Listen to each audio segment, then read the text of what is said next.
everyone, and welcome to the introduction of one of the most exciting changes coming to Hearthstone Esports in 2022.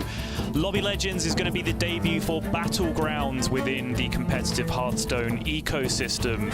While we've seen some invitational events in the past, and various community members have put on some awesome community events in their own right, this will be the first time that a truly open and competitive system will be provided to allow people to find out who the true Lobby Legend is. With our first event, Lobby Legend Raid Leaders, right around the corner, I'm here to give you the lowdown on exactly how everything works.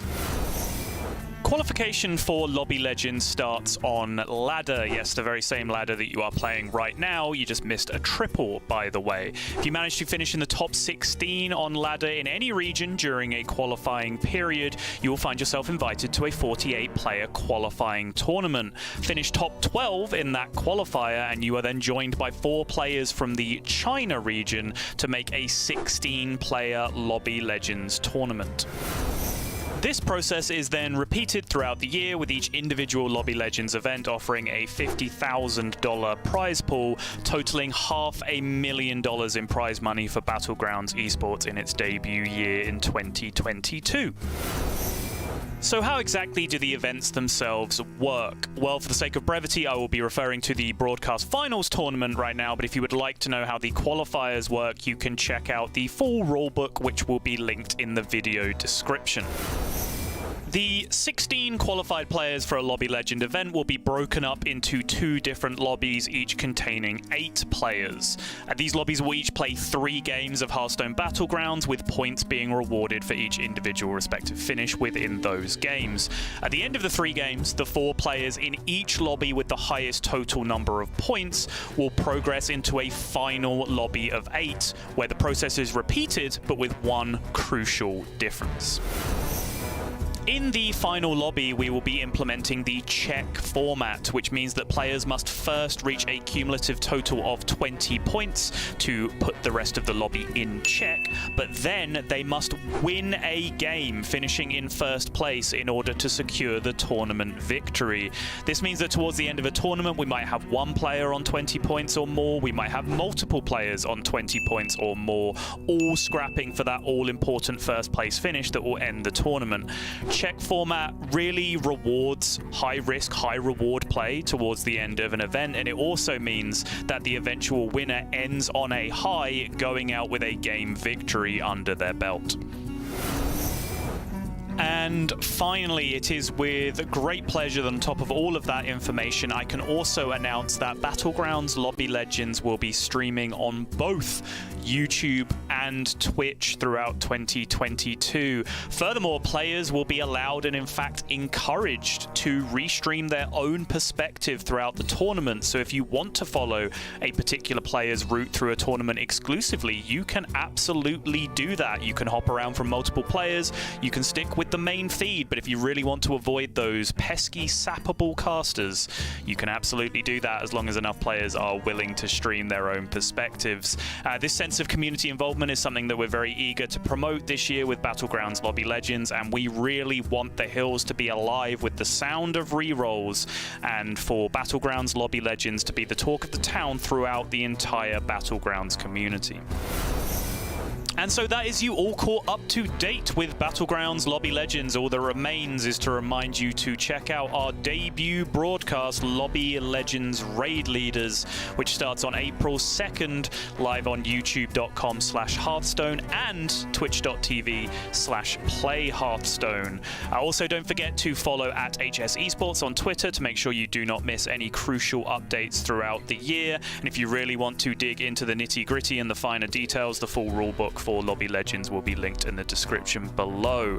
So are you excited for Lobby Legends? Which player do you think is going to dominate proceedings throughout the year? If you have the answers to those questions or any questions that you might have, go ahead and leave them in the comments below.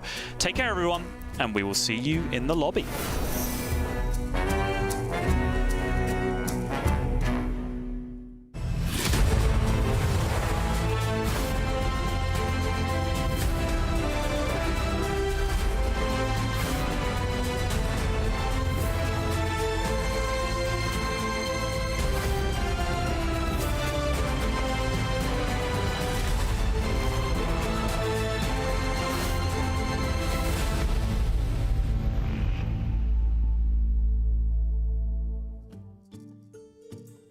Greetings from the tavern and welcome to the second and final day of Lobby Legends Raid Leaders, the first ever official esports event for Hearthstone Battlegrounds. My name is Gia, and once again joining me to bring you all of the action is Battleground streamer extraordinaire Slissa. Slissa, are you ready to see who we are crowning our very first Lobby Legends champion today? I am so excited. We have 8 amazing players, and I'm just really looking forward to this first ever Czech format in Battlegrounds. So it's going to be an awesome day ahead of us. Maybe a short day, maybe a long day.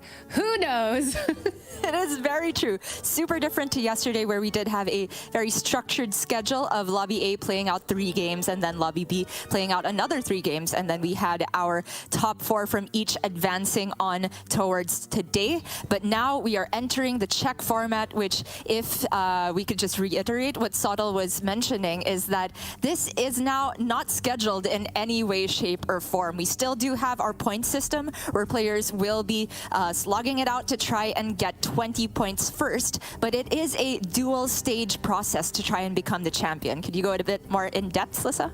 Yeah, so dual stage, meaning there's 2 conditions. Condition 1, you need to hit that 20 points. Once you've hit 20 points, after that, you need to get a first place. Once you achieve a first place after gaining 20 points, you will be crowned the champion. Indeed. It means that no matter how we go out on the day, no matter who is the champion, it will be them having to get a first place to end the day on a high. It's going to be very high tension here. We expect some slight changes to the meta, and we honestly cannot predict just how long it will go. We do have a minimum of at least 4 games to be played and a maximum of 11, but both of those extremes are just a fraction of a % chance to happen, and more likely we expect somewhere from 7 to 9 games to be played out. But Slissa, I honestly wouldn't mind if it goes all the way to 11. I wouldn't either. Yesterday was so fun. I just wanted it to continue. So I wouldn't mind sticking around all day and casting more Battlegrounds. I'm very excited for these games. That's right. And we do have the same point distribution that we featured yesterday, which is completely linear. Like you said, no premium for the first place or the finishing in top 4. It's just increments of 1 for every placement that you go up. So I would imagine that for the first few games, before anyone has gotten the lobby in check, we should be seeing a pretty similar meta to yesterday. Do you think that it's going to change, however, once we get someone in check? Yeah, I definitely think it will only change once somebody is in check, because then they're going to be targeting that person to make sure they don't get a first place. And then in the meantime, they need to be getting their 20 points so that they can put the lobby into check. So they're going to have to be very aware of who is playing what hero and who they need to be targeting. Yeah, it's going to be very exciting.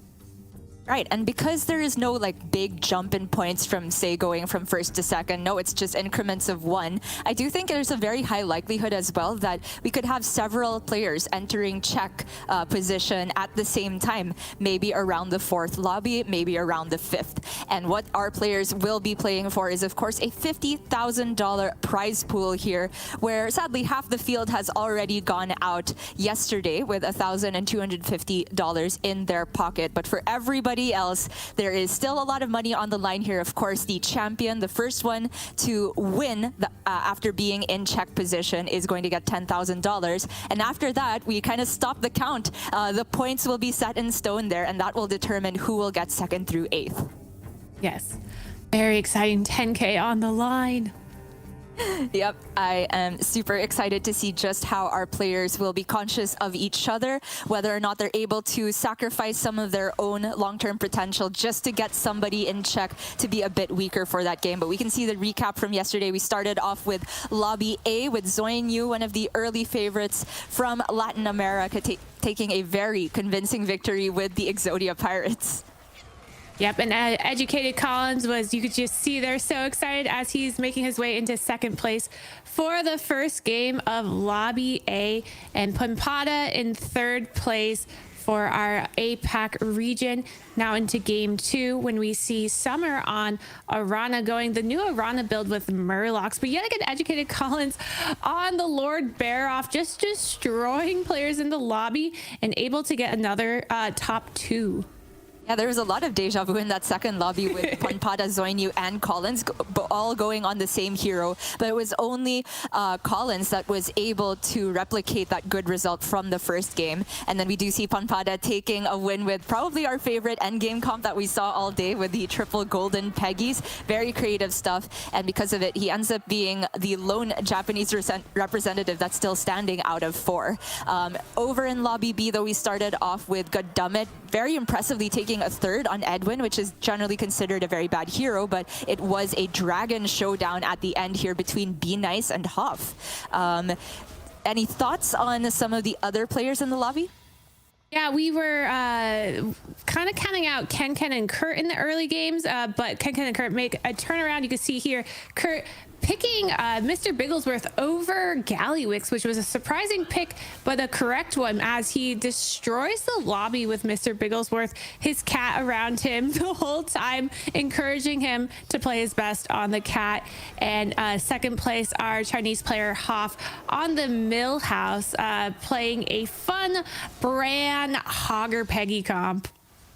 Very fun stuff. I got the chance to take a look at some of the co-streamer VODs, and we actually had Collins join RDU at one point in the game commentary, and he actually mentioned that the cat pick over Gallywix, he definitely sees the reasoning behind it. And I wonder if a bit more of that niche sort of thinking is going to come into play later in the top 8. But over here in Game 3, we did have the final 2 come down between Goddammit and Ken, which had us all on the edge of our seats because Goddammit was very, very close to sneaking his way into the top 4 of that lobby, but ultimately took a loss here to Ken with a very creative mech build with the ground shaker. And I say that's creative because I don't often see that on Millhouse, which prefers to keep buying instead of rolling. Yep, and because Goddammit didn't get that first place, he lost to tiebreakers. He was tied with 2 other players to get into the top 4, but with our tiebreakers being whoever has the most first places, and then followed by whoever has the most second places, Goddammit ended up in 5th place, barely missing out on our top 4. So for Lobby B, we are going to see today Be Nice, Kurt, Ken, and Hoff, I believe. Yes, that is yes. right. Hoff got 2 second places yesterday. Exactly, and the pan out from Lobby B means that we have broken our even representation pan out that has started since the beginning of Lobby Legends, where we had 4 players from every region represented, and in every lobby, 2 players from each region. However, now that we're down to the final 8, there are more Americas players than from any other region here. We have Educated Collins, Ken, and Kurt. You must be so happy about this, Lissa. Oh, I am thrilled. I have been, I've been very vocal that I think the Americas are the best at Battlegrounds, and then we won the Global Invitational because our Battlegrounds team was undefeated, and now just seeing that in this tournament where there was no invitations, all qualified base, mostly Americas players, making me proud.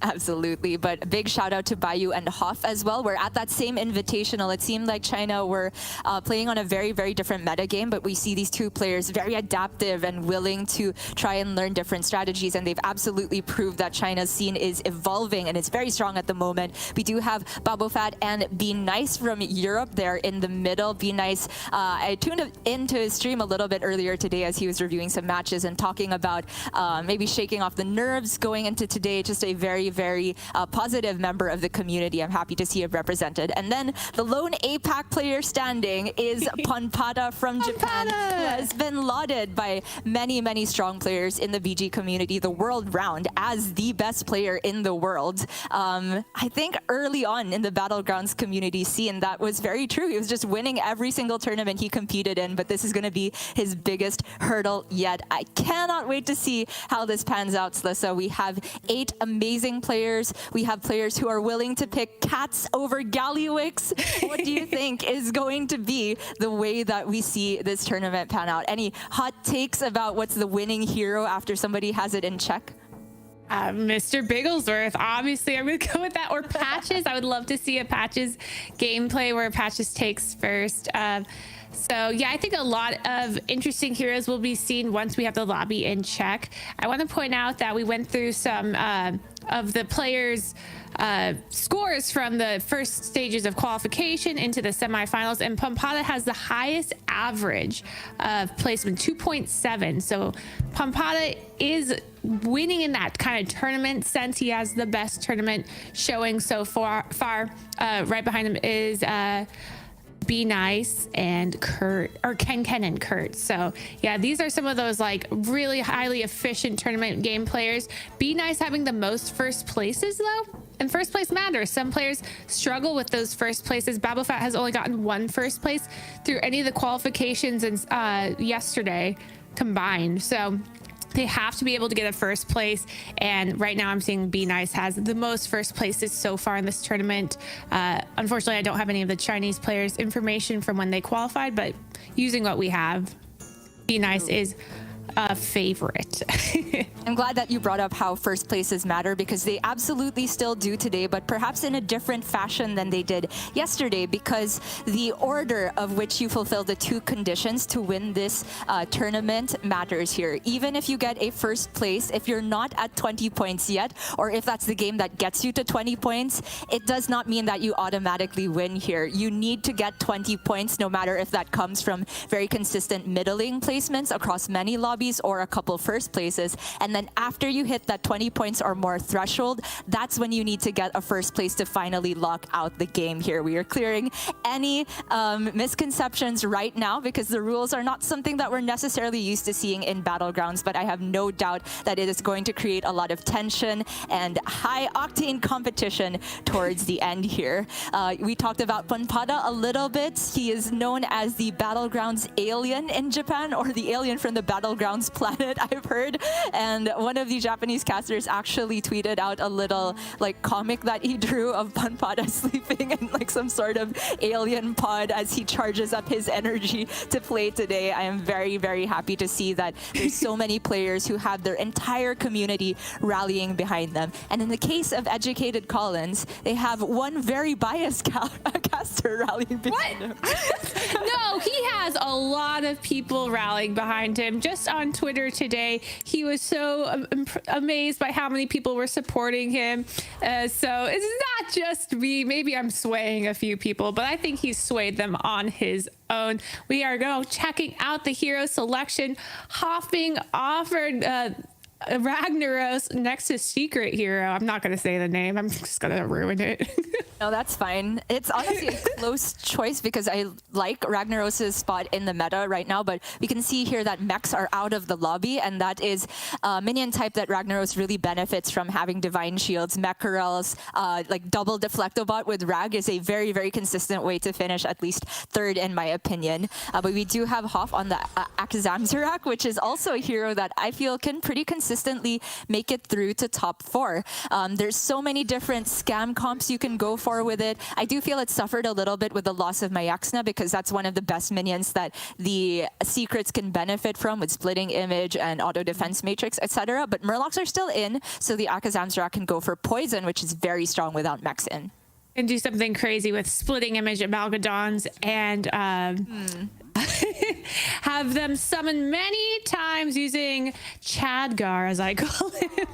Chadgar, nice little splitting image combo. But we have to point out that there are no beasts in this lobby, and what a lot of people like to do with the Akamizarak, I think I said that right, is using the Macaw as a way to proc the buddy. So that's one thing to keep in mind. And looking here at Educated Collins playing Omu, he was not offered a token turn 1, which is necessary for a clean level. So he has to make a decision here. Is he going to level and waste 2 gold, or just get 1 roll and 1 minion and kind of do more of a Jeef curve or a standard warrior curve? Pretty close here. I mean, there's no minion in the shop that really has that much more stats if you were to sell the rock pool and immediately replace it. So I was looking at potentially just buying here or rolling and then buying, but he settles on the Wrathweaver, and on the next shop hits double Wrathweaver and a demon. So that looks like a pretty good opener here for Collins. But I want to draw your attention, Sasa, to the hero choices here, where honestly this overall power level of the lobby looks a lot lower than what I'm used to seeing. There's so many C to D tier heroes. I want to say like Vol'jin is still very strong, but maybe less so without Mexen. And Beast. There's no Cave Hydra early for that crazy cleave. So while they do have Chroma Wing options and Quilbur options to get the early scale to place big stats on the Vol'jin buddy, which is kind of the current meta, there's nothing really to transfer those stats over to besides, I mean, there's elementals and dragons, but what you normally see, cattail, is the Cave Hydra or the Mex. I'm super happy that Sottle listened to me. I did complain yesterday that there was not enough cat appearances and that Kurt needed to be shown when his cat was present. We need to find out the name of his buddy over there who's playing with him. We're barely a few minutes into the cast and I'm already 100% distracted. Kurt, why do you gotta do this? But I mean, if anything, it makes sense why he picked Mr. Bigglesworth over Gallywix, which is considered by a lot of people to be the greatest hero right now. He just can draw out the power and full potential of the cat here. And also, he has the double Chroma Wing start with a potential triple in the shop. Now, Chroma Wing is a decent minion to get buffed with the Mukla. Obviously, it's not an ideal Mukla lobby without mechs in, but there's still demons and you can get some value with Trickster, which paired with Chroma Wing actually just is a lot of stats. You have the highest attack scaling minion and the highest health scaling minion on tier 1. However, all of these Chroma Wings being here for Mukla makes me worried for Vol'jin. Did he manage to get any from the pool? I was like, yep, he's holding them off so Vol'jin can't have them. I love this play. Early is now griefing. Yep, look over there, Boba Fett on Vol'jin, not a single Chroma Wing in sight. I think he's a little angry over there. You see he stayed on one going the warrior curve, and that's usually done so that you can find specific minions that are tier 1 and try and triple them early because you're staying down, getting the best opportunity. Just none. Just because Kurt has frozen them all. He's, they're mine. I love how we can just call this out and then Sottle shows us, meanwhile, in Vol'jin for 2 seconds, a complete drought of Chroma Wings. For Kurt here, a little bit of an interesting decision as to how he wanted to approach this curve. It's very rare that we see players level to tier 2 on 6 gold. Doesn't necessarily fit many curves other than the Rafam curve, which is something that is available to Mukla in particular. But the timing of when he takes the triple, I will be very interested to see a bit later on. But over here, Bayou on the Elise with a pretty efficient start, lots of stats going on. He has this elementals, lots of economy. It could be a decent lobby for him to go a bit greedier because, like we said, there's very few high power ceiling heroes here. Yeah, a lot of tempo heroes and like a random Syndragosa. I mean, I'm curious to know what Ken's options were. But I mean, Syndragosa is pretty safe, just kind of like Daryl. But I just, I guess I haven't played Syndragosa enough to firmly say I would pick it at a tournament. Oh man, I was hoping you would save me there because at least you were a Rat King enthusiast. Yes. I am neither a Syndragosa player nor a Rat King player. No. Hopefully Ken can prove us wrong a little bit. We do have Bayou over on tier 3 by 7 gold, which is where all the 3 different curves we sort of discussed seem to equalize once again. Again, it's all about the timing of when to take the triples here. And based on the minion types that are out, are you thinking people are going to go for 4s or 5s or even 6s? Without beasts and pirates, I'm thinking 4s and 6s. But I also want to point out here that Boba Fett has stayed on 7 gold is normally when warrior curve double levels to 3, but Boba Fett has decided to stay down again in search of maybe Chroma Wing or I don't know. He tripled into a 2 drop and has refused to level. So that is interesting. Be Nice last minute leveling to tier 2 as Daryl. So we should expect that Be Nice has done a little bit of dancing over there with Daryl, likely on a Trickster or a Chroma Wing, because there are no mechs in the lobby. Kind of a relief for Babo Fat that at least he takes the tie here, but he is staying on one this long to find the Chroma Wing because, finally gets one.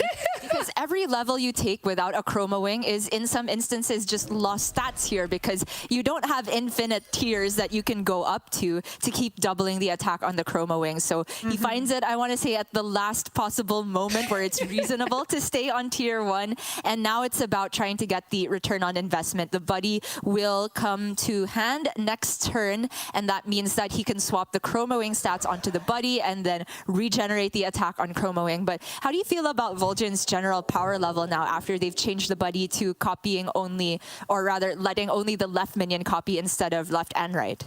I think he's still very good. Obviously, just not as broken. It's going to be a lot slower. It's a tier 4 buddy instead of a tier 3 buddy now. So it is a lot slower, but as long as they are stable in tempo in the early game and not taking damage, they can get there. So again, Vol'jin was busted before. Now he is still much playable, but not in a scary sense. Over here on Bayou, he is not tripling, just using his map because he is Elise, and now his maps only cost 1 gold. Looking for some synergies here. Not much getting a big Fernal, but has a triple on board, so likely will be going for a 6-drop next turn. When he has 9 gold, takes 10 to level, just needs to sell the Elemental level and get an early 6-drop, and we'll have the money to go for a 5 with the map because Elise's buddy allows for only a 1-cost map, which is just super good. That's right. Back when Elise was broken, her maps cost 2. Now her maps cost 1. With the buddy, right? Yeah, at least definitely able to get a big power spike turn. I want to say this fight was very unfortunate for Bayou. His biggest minion with a lot of health that could have taken a bunch of value trades just straight away went into the Chroma Wing. So he does end up taking more damage than expected, but still very much enough health to greed out and take the 6-drop here with the triple. I would not be surprised if Bayou just went straight up to tier 6 next turn, especially now that he has a Kalagos as well. He obviously has the strongest end game setup out of all the players we've seen so far, but can he capitalize?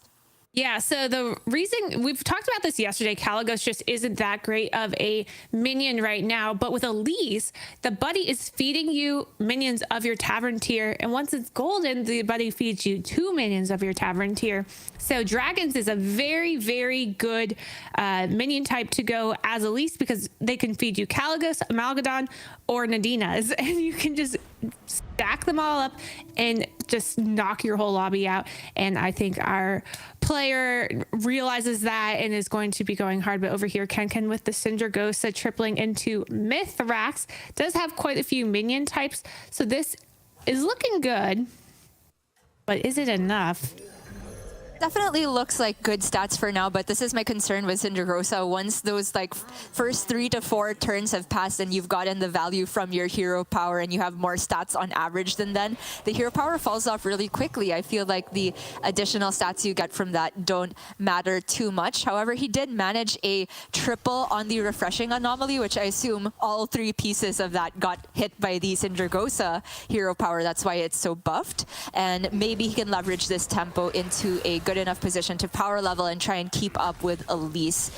This looks like enough stats to still win the fight here versus the Mukla. I think it's interesting that he took the Terragosa and just rolled away the Promo Drake, which is the pair to Terragosa to giving all those good buffs. The Terragosa will still grow because of the Trickster on board, but that's just showing us that we think he wants to stay with this menagerie build, more leaning towards the Mithrax as opposed to the Dragon build. And over here we now see the Chroma Wing has given the stats that they gained over to the buddy. So you see that buddy on the second minion has 98 attack and has given their 98 attack to the Cyclone. So now he's going to be looking for new Divine Shield minions or Cleave minions, which we don't have in this game, so never mind, to give them more stats.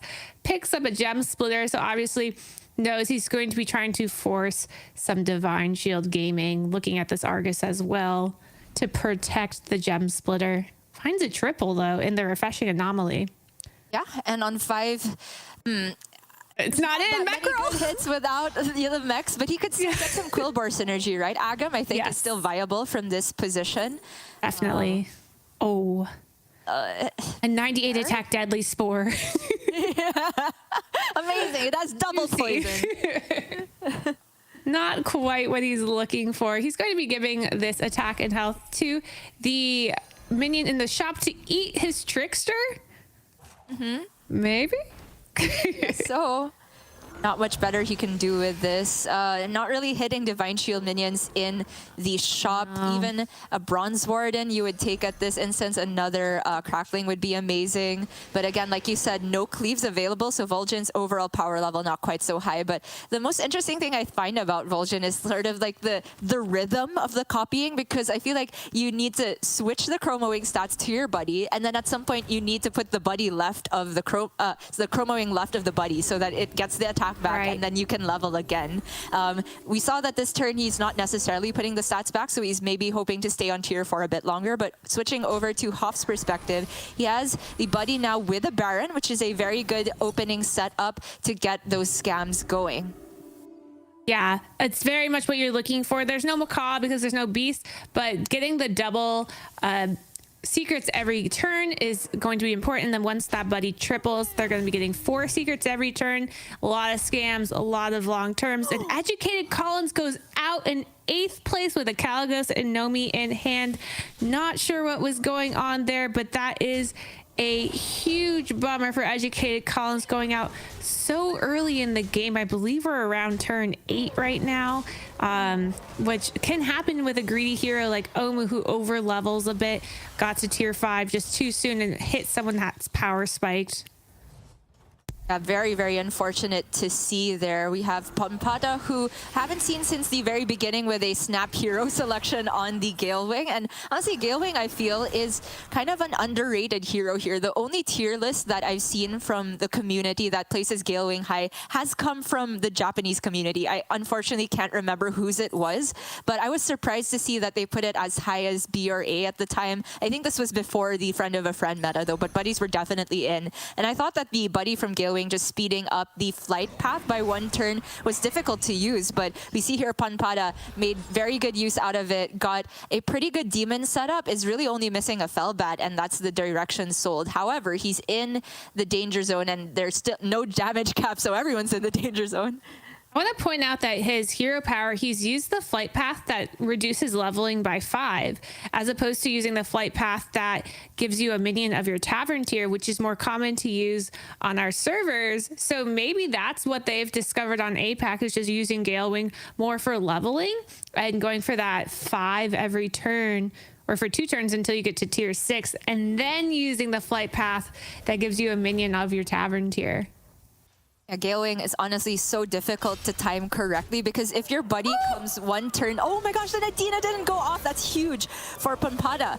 But going back to what I was saying, sorry, if you get your buddy too late, you might get it on a turn where your flight path is already only 1 turn away from being completed, and then the buddy on that turn doesn't do anything huge. Snipe on the Sephon as well means that Pampada can very convincingly win the fight. This looks like a scam to me. Yeah, he seems excited.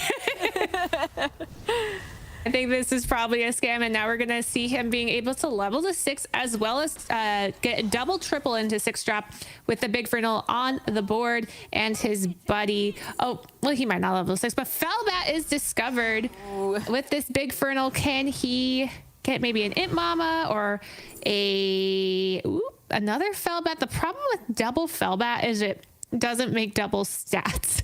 It's not double stats until you triple it, unless you have only 3 demons. If you have only 3 demons, then you can eat the board twice. So he has to decide, do I want to just hold a Fellbat in hand, level, and try to find the triple early? Or do I want the stats out of Imp Mama so I have this big minion that can damage people early?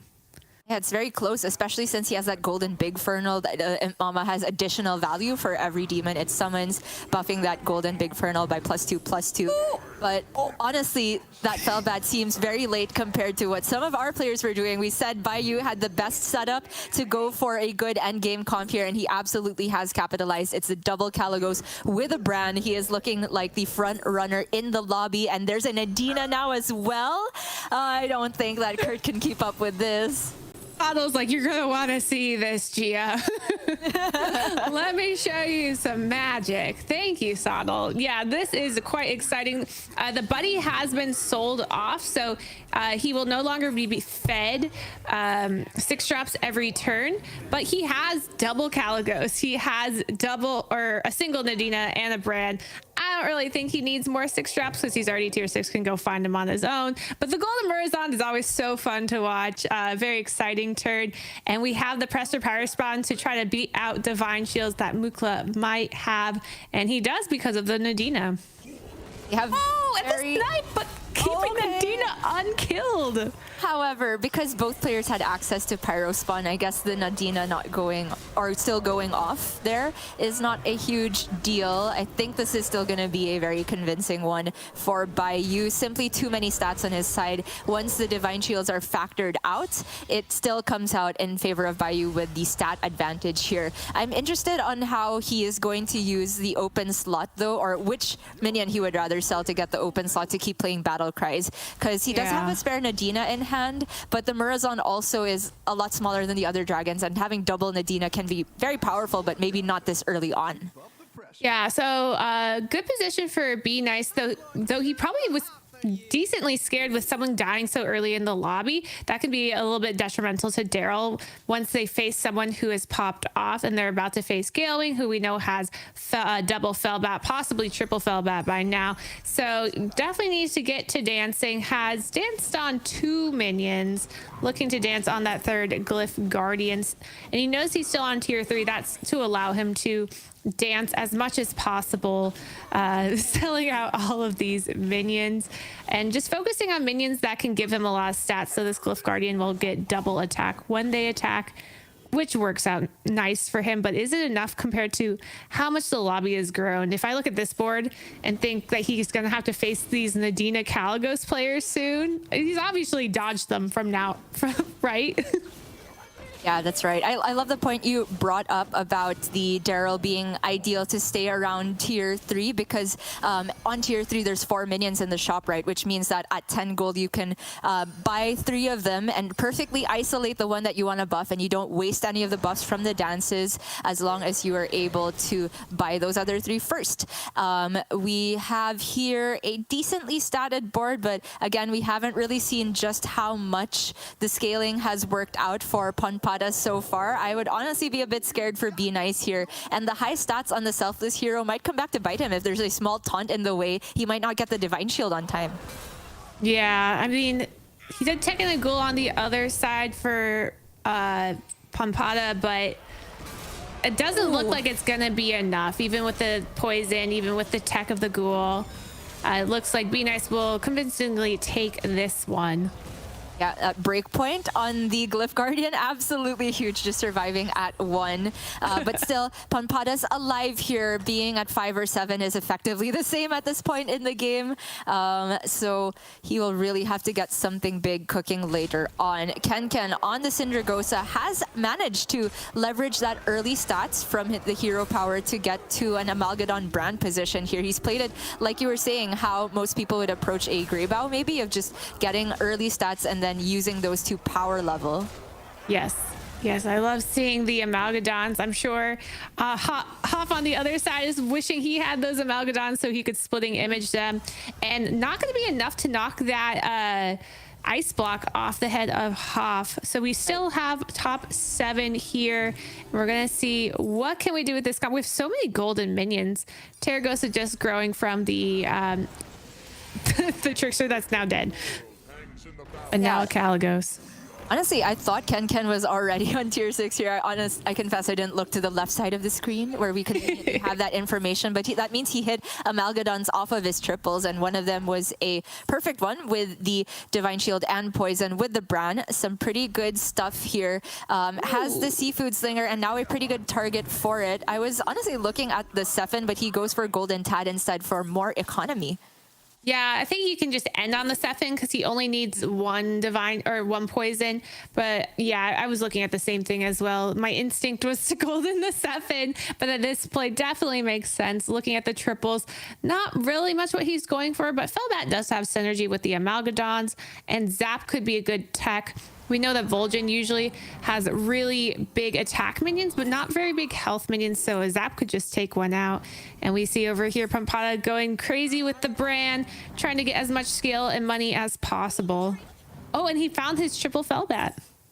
Did, but the scaling from Felbat is really outclassed by some of the other people in this lobby are doing. And unfortunately, this Amalgadon is not fixable. No mechs in the lobby, so you can't just stick a Divine Shield on it. Because of that, Pampada realizing he needs to play around Divine Shield himself, has that Ghoul to try and win the next fight, but it depends where the Nadina goes. Okay, Nadina not dead, so not a complete disaster, but does Pampada have enough stats to win here? He needs value trades. Those watching the Ken game were unsure of which minion he was going to pick. He did end up picking that Felbat that we talked about. And it looks like here Pampada is going to save himself and knock out our Mukla. Kurt is going down this turn. Not sure if anyone's going down with him. Oh, it does look like Ken goes out. Oh, that's unfortunate. Ken had a pretty good setup in the late game with the double Amalgadons, right? Yeah. Wait, I'm confused. Ken, but we have Galewing on screen. This is... Okay, we'll get that fixed. I'm pretty sure this is Pampada right now. Skips on the Smogger. He doesn't value stats on the Amalgadon. What do you think he should be searching for at this point? Like some selflesses, maybe? Yeah, because you can't find Divine Shield using mechs because they aren't in. And oh, we're looking over at Babofau here. He has these ginormous selfless heroes. What is this? Oh my gosh, it's beautiful. Yeah. He's just turned them into poison minions, essentially, because nobody in this lobby has gone for like huge stats. It's quite hard to do that without pirates in. Effectively, if you get over 100 attack here, that's poison. Nobody has minions with higher than 100 health, it feels like. So Babofat has put together a poison scam comp with a Zap on top of it. No cleaves, but with that Baron and the selfless pair. Next turn, he is very likely to hit a triple on one of those, and he could be a runaway favorite for the lobby. He has so much health as well, so even if he loses the next fight, I think it's still very winnable to win the war. And look, there's Pampada. We found him. Played on the Gale Wing. He has a triple on the board with also Seafood Slinger in hand. So couldn't buy the triple. Seafood Slinger, the Bagurgle for stats. Although he only has 2 Murlocs right now, but can discover way more using these triples. I think that's definitely what he's trying to get into. We need more Amalgadons, more poisons to defeat the lobby. But the scary thing too is like, oh, it lived. Did he eat it? I don't think he did. Yeah, I think it stayed. He wasn't even watching. He was taking his jacket off, so I don't know if he knows that he didn't eat it. Or like if he knew to watch for it, because it's this very scary moment of like, am I going to eat the minion? I know. You often get in that position if you don't have enough gold, which is why I was going to say I'm surprised he didn't buy it on the spot, because he did still have Murlocs to sell out of to get the triple Sephin, but maybe he doesn't really value the triple that much. There's not much else that needed to be poisoned here, but yes, it survived. And now he faces Be Nice on the Daryl. One thing I want to point out is that Pampada here has had this Ghoul not permanently on his board, but he's had it the last couple of fights because he's just kind of been cycling in and out of it. Ghoul as a tier 2 minion is very easy to find multiple copies of throughout the game. It's a very weird way that it comes in and out of the comp like that, but he knows that since he has no Divine Shield, he has to tech that in so he can go toe-to-toe with the Divine Shield players, especially since he's leaning more into a big stat / poison comp. Yeah, so decides to get out of the Ghoul now, but has one generously in hand. Isn't finding more Murlocs for the Seafood Slinger, which I'm sure he's a bit disappointed with, but finds another Seafood Slinger. That's not exactly what he wanted. Yeah. Oh, just missing. And this is like a pretty low stat shop to eat, so he might just take another roll to maybe get the Felbat to buff his minions even more. But returning to Babofat's perspective, yesterday we did talk about how he was one of the players that maybe struggled taking first places, but this absolutely looks like a first place setup to me. Something is clicking today, the hero selection perhaps, or maybe just a more bold play style, knowing that it's down to the final 8. There's an interesting option of Prester's Pyro Spawn, but he only has one dragon here, so passes up on it. There's really no board space here. I do agree that it should just be hard rolling to get the triple on the Selfless or the Baron. Yeah, finds the Defender of Argus, which is important to protect the Baron, but needs to find a way to get it in. Ends up selling the Zap for it, which, you know, if he doesn't need Zap, that's totally fair. And is able to get some last minute plays, finds a Deadly Spore. But I was going to buff up the cleave. A little bit of gold wasted, but did what was important for the turn, which is what you need to focus on. Yeah, a little bit unfortunate, but could have had an additional Quillbar. I don't know which of these minions have gems on them, but I'm always interested in Necrolite as Vol'jin, because you can do the thing of swapping the stats and then buffing the minion that gained the stats by also putting the gems on it. Yep, and we do have confirmation that the Scamizarak over there still has his ice block, so looking pretty safe for Hoff on the secret hero, but Pampada out in 5th place. That's pretty rough. I didn't think that Be Nice on the Daryl was, you know, particularly strong at the moment, but we saw that he has very cleverly transitioned into a poison comp. As Daryl, you just want to try and stay big stats in the early to mid game, and then as people are outscaling you, that's when you try and tech in some poisons, and that's absolutely what Be Nice has gone for. And he hit the triple selfless. That means that there's 7 selflesses in play in this lobby at the moment, maybe more. We have Hoff and Balbofat on the Vol'jin, both looking for the triple. Yeah, and we just saw Hoff did lose his ice block, so it finally did go away for him. So he's looking for a miracle to stay alive. He is facing off first Elise, so he's reading Dragons 4 right now, 5. So has that inkling in hand that, like, yo, I'm going to be facing a Nadina as well. What can I do to defeat these massive dragons, Nadina, knowing that Bayou's been on tier 6 for a very long time? Yeah, this looks like a very difficult setup to beat if you don't have poison / a ghoul of your own to go off after the Nadina has gone off, and it's very hard to make everything go in the right order. But with the Golden Street Performer and Baron, all things are possible here. So, right? You could just all the poison. The 1/1 can defeat 100 easily, though Hoff did lose his ice blocks to a ghost in the last turn, which you hate to hear that he lost to the ghost to lose the ice block, but hopefully he can come back and win this turn with his tech that he's decided on. Okay, big 50-50 for Hoff's attack here. There was a Acolyte of Cthulhu teched in here to maybe make sure that the Street Performer doesn't die so early, and maybe you can kill the Baron before it, but the Performer went into the bigger minion, so now Hoff gets all the secrets. We're reading a lot of Paladin secrets, and he kind of whiffs on one of the Hunter 1 Snake Trap, really not useful in this instance. And the Divine Shield that you get from Auto Defense Matrix, honestly not that great here too, because of that Prester Pyro Spawn. And it's finally Daryl's turn to go out. We say Daryl's a top 4 hero, and look at that. Daryl getting a 3rd, 4th place, tying with the secret hero, which that fight will be going on for a very, very, very long time. But we do have some caster insight, knowing what's about to go down in an hour or so. I'm not quite sure the timing, but this will take a while. We're almost there, and that last Paladin secret is a competitive spirit, not useful whatsoever here, so that will be, you know, Hoff going out as well. We are down to Bayou and Babofat. We have the big dragons versus, you know, I want to say essentially just poison scam. That's what Vol'jin is, right? Because high attack and very little health. Oh, he got it! He got it, but he's facing a Pyro Spawn comp, so is that enough? If there's a world where he can snipe the Pyro Spawn before Nadina goes off, let's say he hits a zap from this triple, But the Pyro Spawn's huge as well, right? Yeah. Yeah, the Pyro Spawn's been growing with the Caligos for quite some time.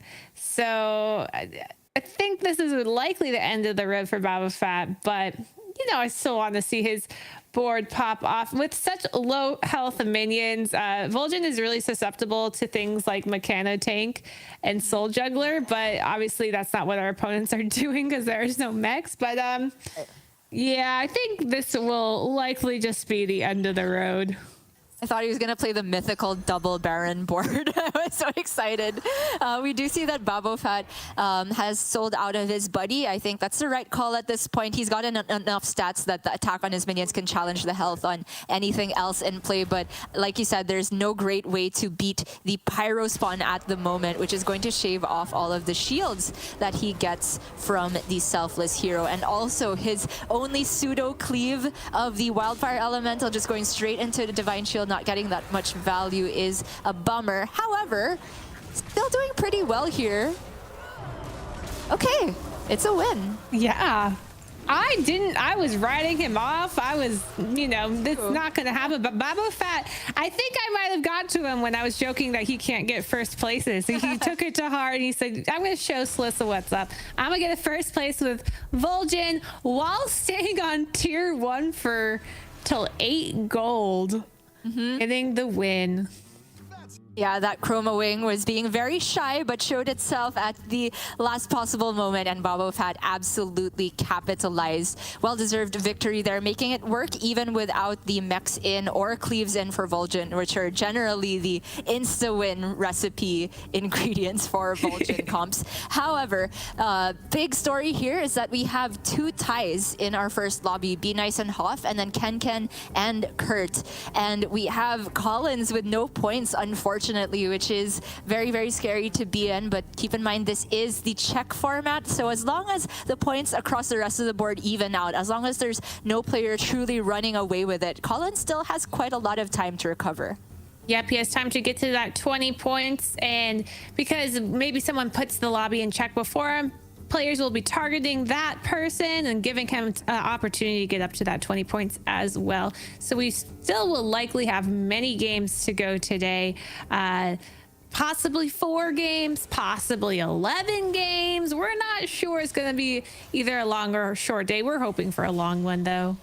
Yes, myself included, even though it is not early here whatsoever. I'm just such a big fan of Battlegrounds action. It's an honor to be part of the first ever official open qualification Hearthstone Battlegrounds esports event, and all our players here are feeling that same pressure, I'm sure. Slissa Ponpada here, one of our most expressive players on camera, just taking those deep breaths and sighs of relief every time he takes a fight. Every combat here matters. But I have to imagine that for Collins in particular, this was an excruciating one. He died, what, 3-4 turns before the next person, and he just had to sit there and wait. Yeah, it was probably one of those games we didn't get to see him a lot, but it was one of those games where you just face someone who popped off every turn. You just get the bad cues every turn. You face someone who just got their power spike and likely just took way too much damage, unfortunately, as he tried to level with his hero. But he has plenty of time to make it up. And as we can see, this beautiful Vol'jin win with a very unlikely board of no mechs, no cleaves, just pure skill out of Babofat. Right, and looking at it again, that last minute, last spot taken by the Imprisoner, pretty much genius from Babofat, because he knew that there would very likely be an Adina on the other side. So having a taunt to shave off a shield on one of the big minions on the other side kind of just works out net in his favor, because some of his shields were being taken off by the Pyro Spawn instead, and he had to come up with his own way of ghouling them away without actually playing a ghoul to wreck his own board. And those last minute taunts of Imprisoner, Void Lord, Acolyte of Cthulhu can very much be included in endgame comps for that reason. Very close fight on the first game. Slissa, any last thoughts before we give our players a bit of a rest? No, not yet. She's excited for the final or the upcoming games. All right, that is just the first game of what could possibly be a very long day ahead of us. So right after this break, do not go anywhere. We'll be back with game number 2.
Welcome back, everybody. You are watching Lobby Legends Raid Leaders, where we have just concluded the very first game of the day. First of we don't know how many, because we are playing the check format, where it could go on for as long as 11 games total, because the name of the game here is to be one of the first players getting 20 points, first and foremost, with the same distribution that we played out yesterday. But after that, you need to actually win a lobby, take a first place in order to be the champions. Lissa, there's already been quite a few shocks in the first game. Anything you want to call out and draw attention to?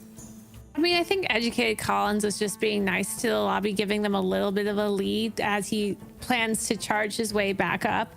I'm definitely think he's gonna make an epic comeback.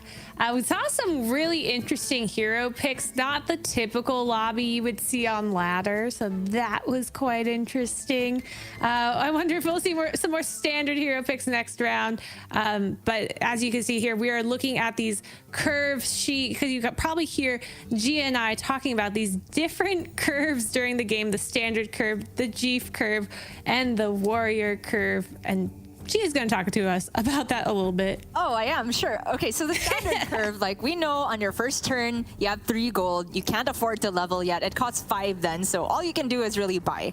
On the second turn, your level goes down to costing 4, so it makes a lot of sense as your gold meets it that your first instinct is to level to 2, and then on turn 3, you could sell that first minion you bought and double buy, so on and so forth, and by turn 5, you get to tier 3. That was the most common thing you would see for the first few months that Battlegrounds came into existence. Years. As people, years even, wow. But as people began to experiment, we saw different ways of approaching the early game.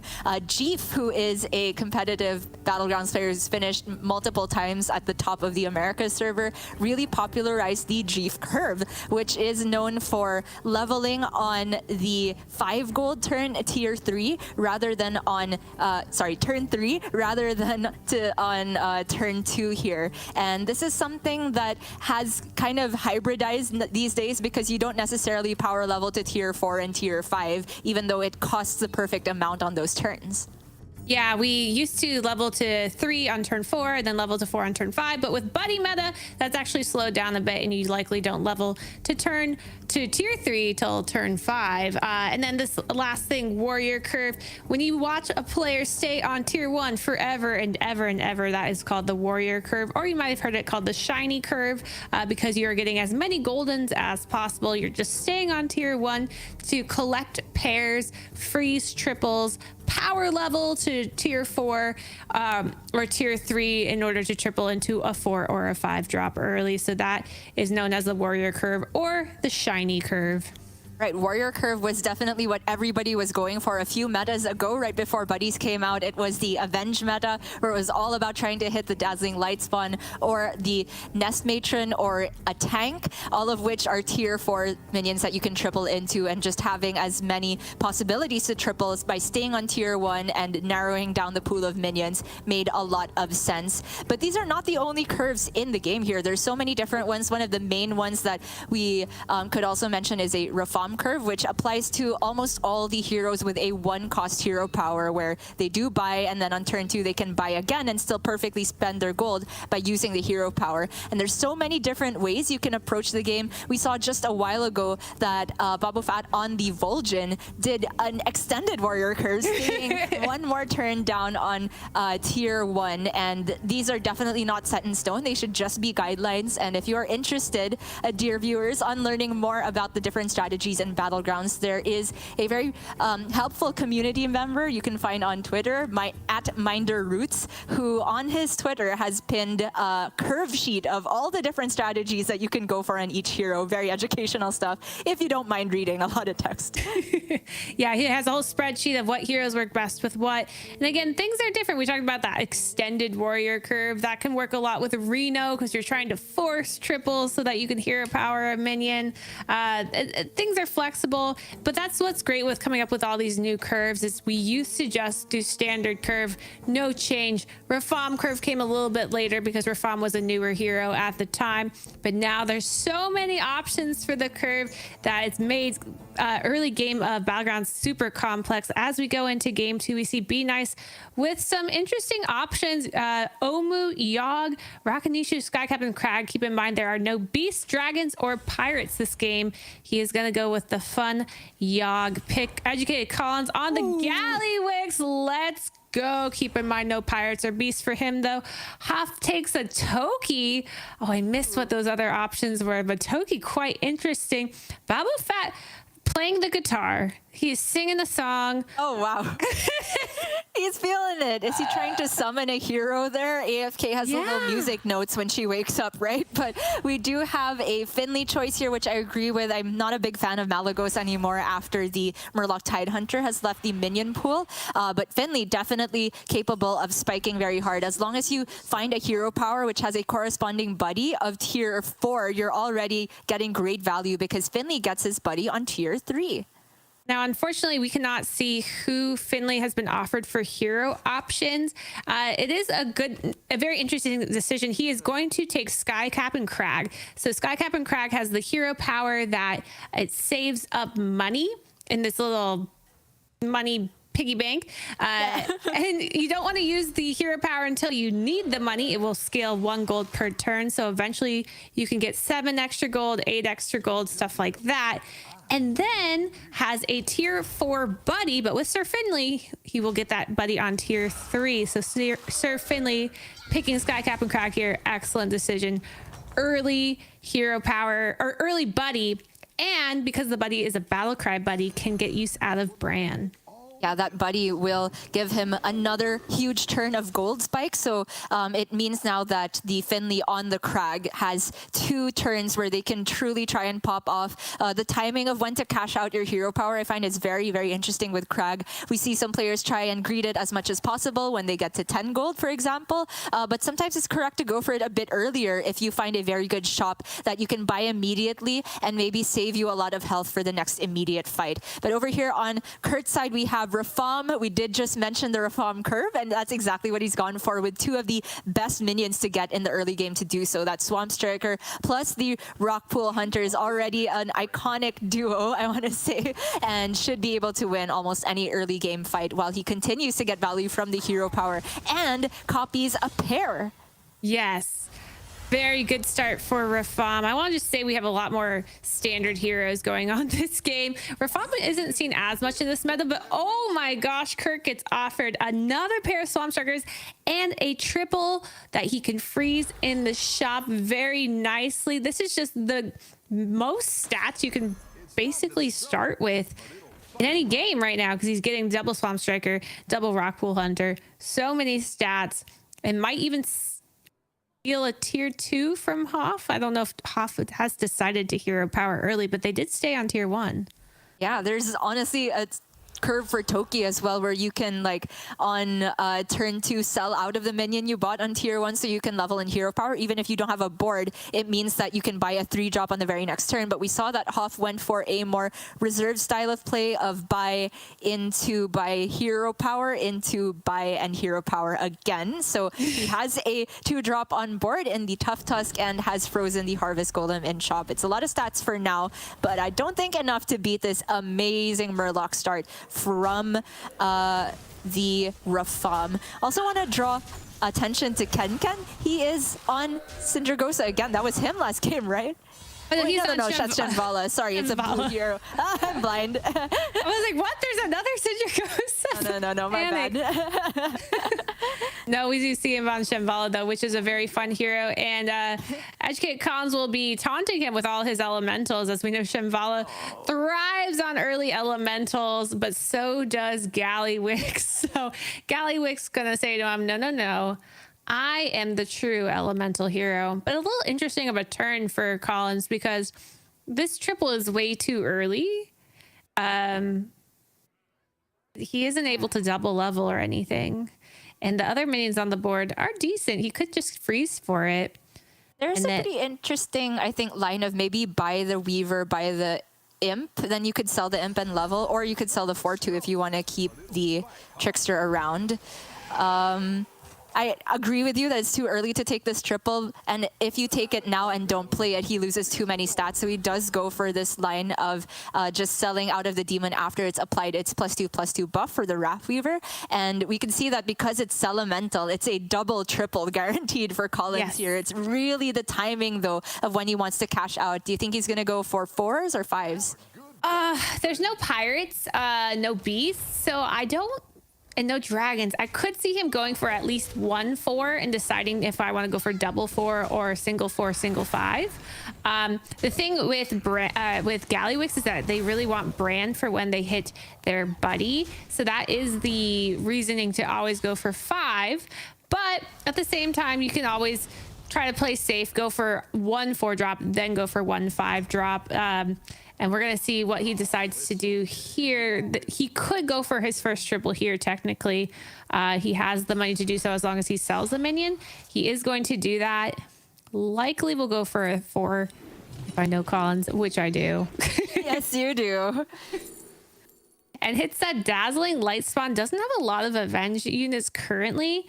But is Direction... Is it enough direction? The champion does not work because there's no taunts on board, and he also doesn't have any Murlocs. So I think he's kind of forced into it. The question now becomes, does he feel like this was too weak of a turn? So now I need to double triple into a 4. That is definitely what he's thinking about now. Yeah, it's really tough to say here because even if he takes another 4, he doesn't necessarily get that much stronger on board because he would have to give up this 4/4, or rather the 2/2, because with the second triple on the water droplet, he'd have a 4/4 as well. He'd also have to float a gold in that instance, just using it for a roll. So I kind of like that Collins is potentially holding on to get another triple later on. But he's he is very stressed. I want to point out how he is wearing his America's Global Invitational jacket. He wore that jacket when we won the Global Invitational. I think he knows that that is his lucky jacket, repping America's. All right, if you're stressed, if you're just the best dressed, I guess. I tried to rhyme again today. It didn't quite land so well. Let's ignore that. We have here Hoff on the Toki with a pretty good Avenge setup, getting a lot of value from the budding Green Thumb. Ooh, somebody had that as their favorite. Buddy. Which means he got the money. He hasn't even used his hero power yet, which is important to look at. So he wouldn't even use the buddy yet, so that he's likely just going to hold it because... oh, there he goes. Uses the buddy. Will he shark bait immediately to try to double level? He can't double level. I'm just kidding. It's 11 gold to double level. Right. I'm just kidding. But he's going to use his turn to try a power spike to get way more stats on the board, allowing him to have... much gold. What did he do? Like 16 gold this turn so far. He might hero power again. We don't know yet. Collins got his 5 drop, whiffs on the brand, unfortunately, so has to go for trying to gain size with the Urzel and Demon setup. Now it is interesting because with Urzel you can he is scaling with his Dazzling Light Spawn, so elementals in the shop are scaling, so he can get more stats. There is some synergies there.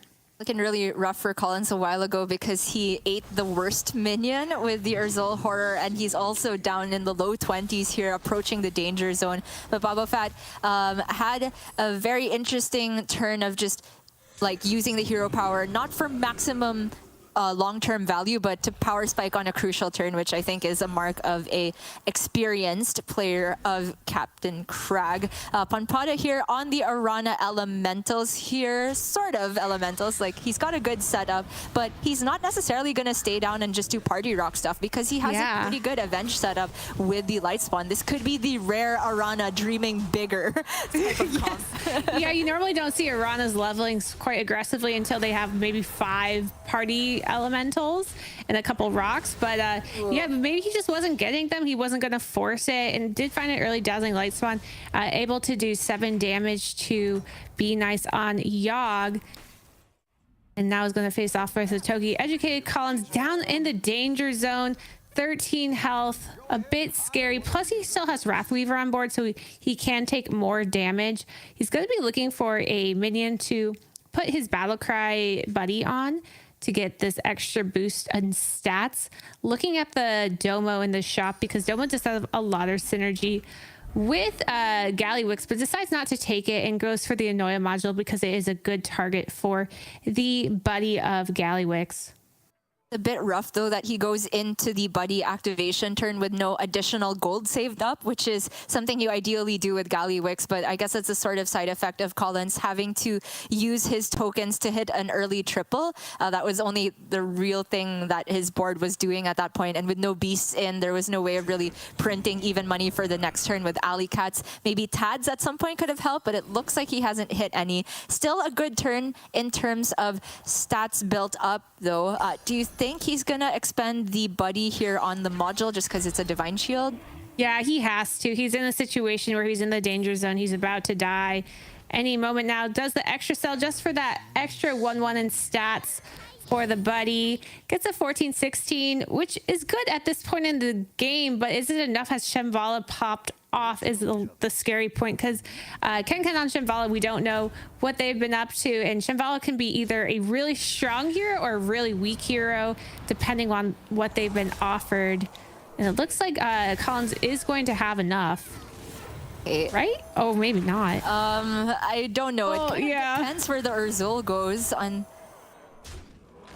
Oh gosh. It will be enough to stay alive. Yes, for sure. For sure. But that's very painful. He is on the brink of death. Absolutely cannot afford to lose another fight here. Has to be only ties or wins from here on out. Very scary situation, but we have Hoff here on the Toki now. Able to level to 4 this turn, which means the hero power can give him a roll on a 5-drop, and this does look like a very powerful mech setup. If he could hit, okay, I was gonna say Mackerel, that's amazing, but the Lightfang's not bad either, because he's also scaling a Divine Shield Quillbore here from the Golden Tough Tusk. Yeah, we see in the back right now he's using Green Thumb as a scale, which only scales 2 minions. Now this Lightfang has opportunity to scale even more minions. So it is a tempting pick. The problem just right now is only having 2 types that are available, but can easily transition into more. He barely has enough money to buy the Lightfang this turn. So could be something. He freezes. Not sure. Because, I mean, I guess he has a Murlocs in hands, but it's not that big. Bit of an update on the overview. We have 2 Nomi players here, one of which is Kurt, and we also have Collins on the light spawns and a Shanvala on the lobby who is playing not Nomis. So the elementals here are highly contested. Kurt with the Nomi setup and a recycling wraith. That is the best way to get Nomi going here, but it's only 1 Nomi at the moment, and the elementals and shop aren't too big yet. However, he has tons of health to work with, and as Rafam with elementals highly contested, his hero power and buddy have a lot of value here. Didn't get the full turn through though, it looks like. No, yeah, he had this 2-2 left in the shot or on his board and a 10-10 in hand. I think he's a little bit disappointed in that turn because he just doesn't have max tempo, but he has max health. He has 40 health, 3 armor. So even if he does lose the turn, it's not the end of the world. But yeah, you can see his disappointment in not getting the full turn done with that timer. Yeah, the 10-10 here possibly could have saved him some health, if not tied the fight. Would have been a chance to kill off the tank here. And that means that he is going to take a hefty chunk of damage from Hoff on the Toki here. Second Nomi player who also has a light spawn is Panpada, who we've talked about is doing something very unusual with Arana, not going for a safe Murloc setup nor a safe tier 2 elemental setup. He's dreaming bigger, and is that going to pay off? He is very much in the danger zone, same spot as Collins, cannot lose any more fights. Yeah, it looks like Collins did save himself last turn, which is good to see. And a lot of people hanging on their 4 players in the danger zone with Bayou, Boba Fett, Educated Collins, and Pampada. Be Nice barely staying out of it. 16 health is one of those great stat lines where you're like, okay, I can lose 1 more game and then I'm done. But so, yeah, Be Nice in a good spot here. It's very curious to see Nomi Arana, but looking at it, the buddy is just kind of like a built-in recycling wraith. However, he's sold out of the buddy because the recycling wraith has way more stats on it, whereas Sklib cannot scale whatsoever. Found a good elemental to end the turn on with that crackling cyclone. I love the positioning of that going first, which means that if Panpada wins the 50-50 to go first in the fight, he can still get value from this divine shield before the ghoul goes off. Yep, and he's about to face Silas, who is Bayou. I don't know if we've seen much of Bayou, what his board is up to. So we're going to find out now if it's enough. Oh, a nice mix of Agam, quite small though, and compared to the elementals that Nomi has built up over here on Panpada's board. So it looks like Silas might be out this round. Bayou looking to be, yep. This is going to be the end of the road for Bayou here, and we will no longer have a 15 damage cap. That is a heartbreaker for Bayou there, but I also want to point out that 26 health breakpoint on the big taunt from Bayou, and the 26 attack from the Cyclone was huge to make this fight be absolutely in Panpada's favor. So our first casualty is Bayou, but everybody else who was in the danger zone has managed to hold on, and now Collins is popping off a bit. Hits a triple on the Wildfire Elemental, one of the best minions to get way more stats on because of the double cleave effect that it gets with the overkill. Lil Rag picked up, not bad, not bad. There was a decision to make the Foe Reaper, but because if you look at the buddy meter, it is too far away. If the buddy meter would have allowed to get the buddy this next turn, I think Foe Reaper would have been the choice so that he could make the biggest Foe Reaper possible. But unfortunately, just has 6 health and cannot risk that. So is going to just go for as much stats as possible. At this point, he can switch out of a pair to get the Refreshing Anomaly for a little bit more stats, but tripling elementals is very key when you are playing this Dazzling Light spawn comp. Right.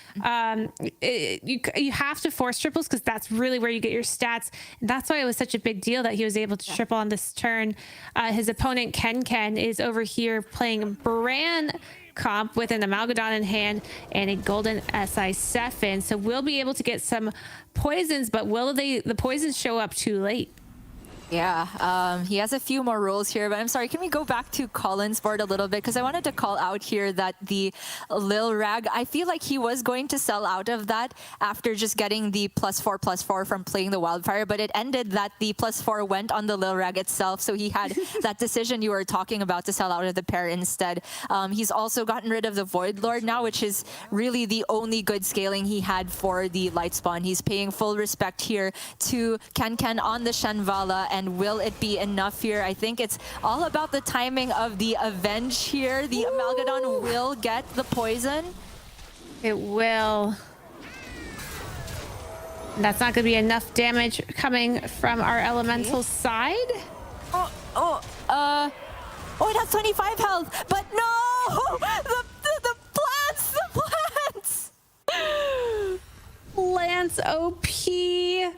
Unfortunately for Collins, that will be a loss to the Shenvala.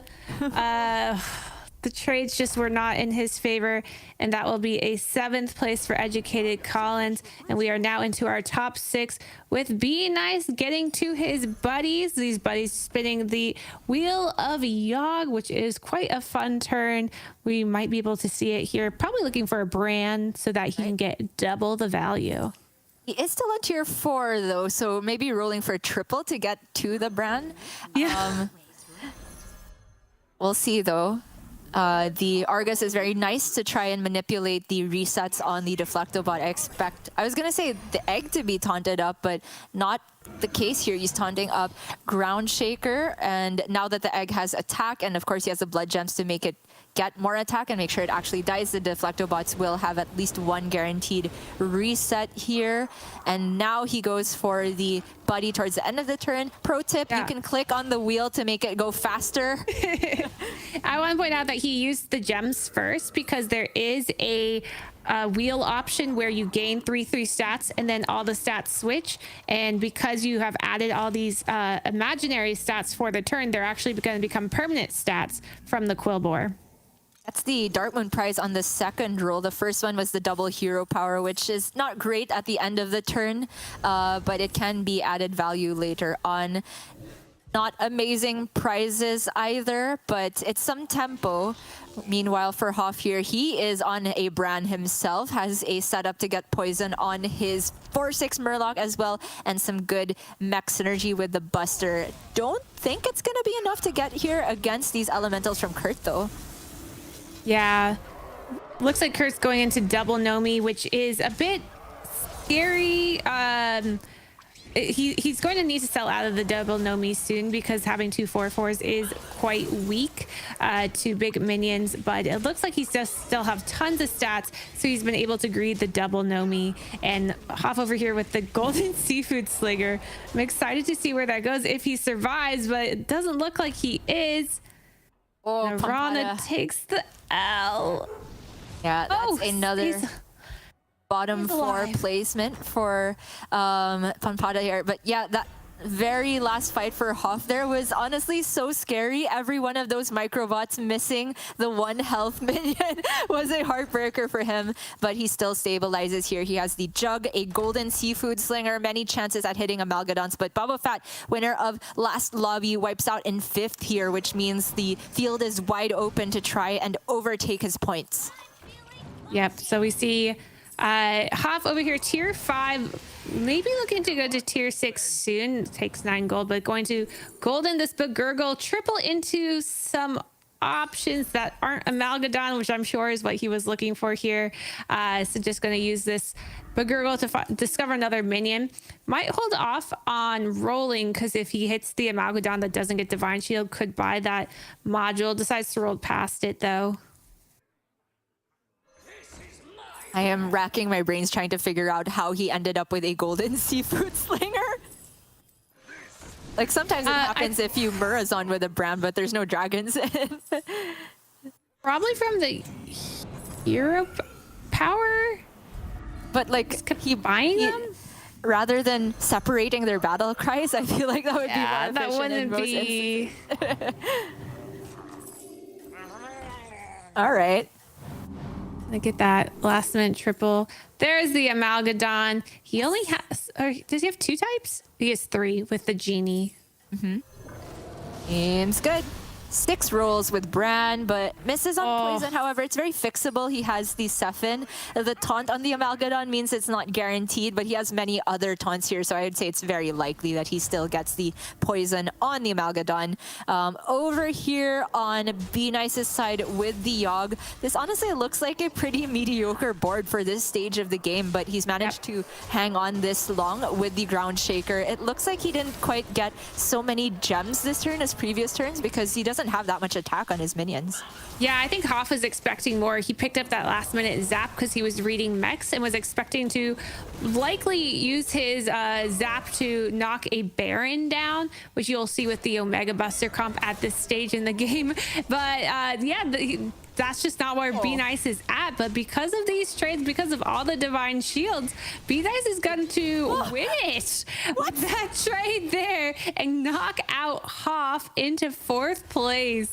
Oh my god, that was crazy. Like the Deflectobot with the Divine Shield just dodging all of those 1/1s, going straight for the snipe on the poison. That is quite unfortunate for Hoff in the end there. But still ends up with a top 4, which is very, very big. At this point, it's just about getting to 20 first. No one's worried about check at the moment. But here we have a clear front runner to win the lobby with Ken with the Amalgadon setup. He has transitioned from that elemental mid-game and now is just trying to collect all of the Amalgadons. Yep, he only has 2 right now, which only, but you can have a full board of Amalgadons any minute as long as he hits the seafood slingers, which I'm sure is what he's looking for.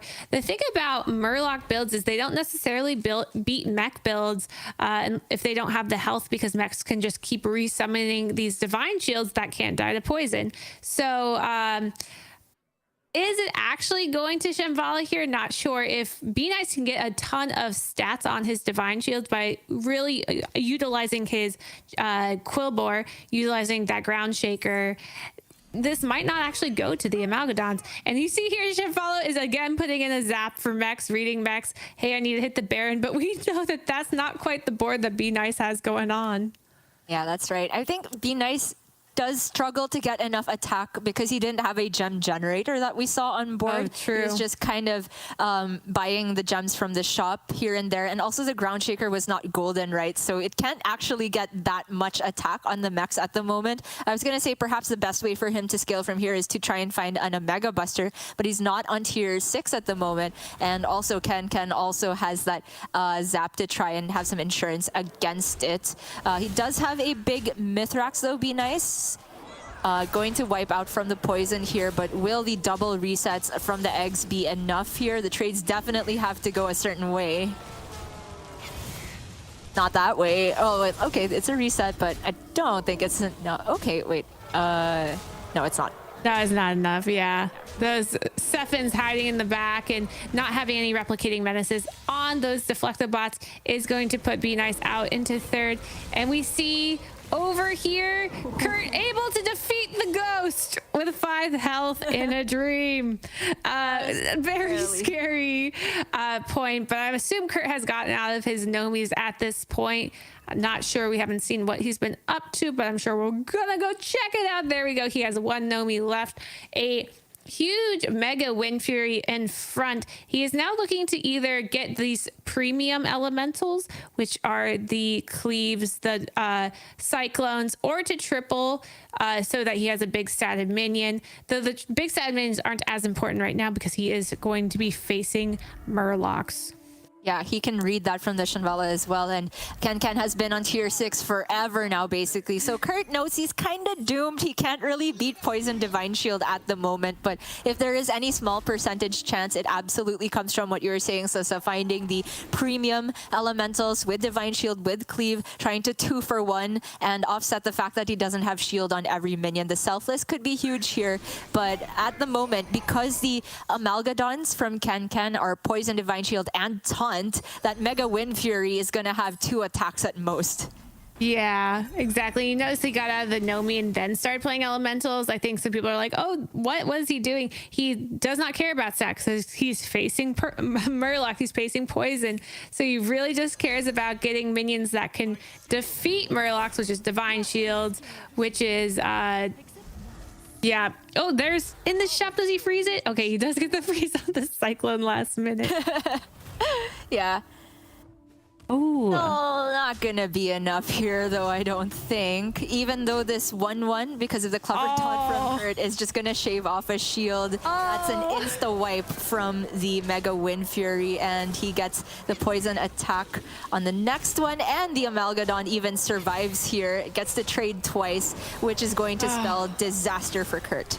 yeah, just not having the Mega Wind Fury first. Wait. This Cleave means that... Yeah, sorry, I forgot about the Cleave.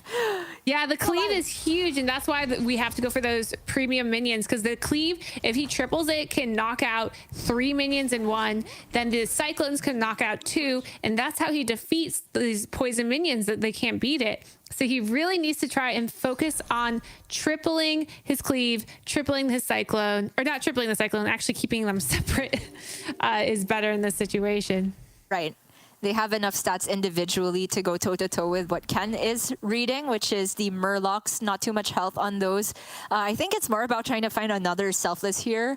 Baron is not that much of an improvement on the board because you'd have to sell out of a threatening minion to double your Divine Shields. Here's the triple you were talking about, but probably not necessary, right?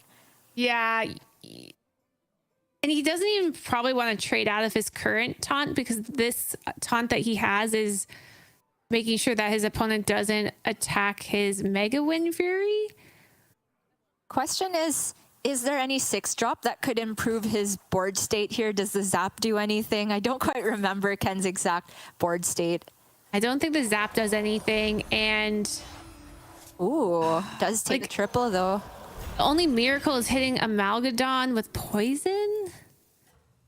Right. The Foe Reaper might knock some stuff off that, like knock the Divine Shields off Amalgadons if they're next to each other. Yeah. That was interesting, but we'll see here what Ken has done with his board. I was honestly thinking like Ghoul might be effective here even before I saw the Deadly Spore, but we see that the Foe Reaper gets the Ghoul job done pretty much just as well because he knew that there were two taunts here. Kurt did not separate them because he wanted them to attack next to each other, so that Foe Reaper does a lot of work indeed. It's They're now graded. once again up to the Wildfire to scam. Oh, it hits a poison! That's huge. Kurt just wins.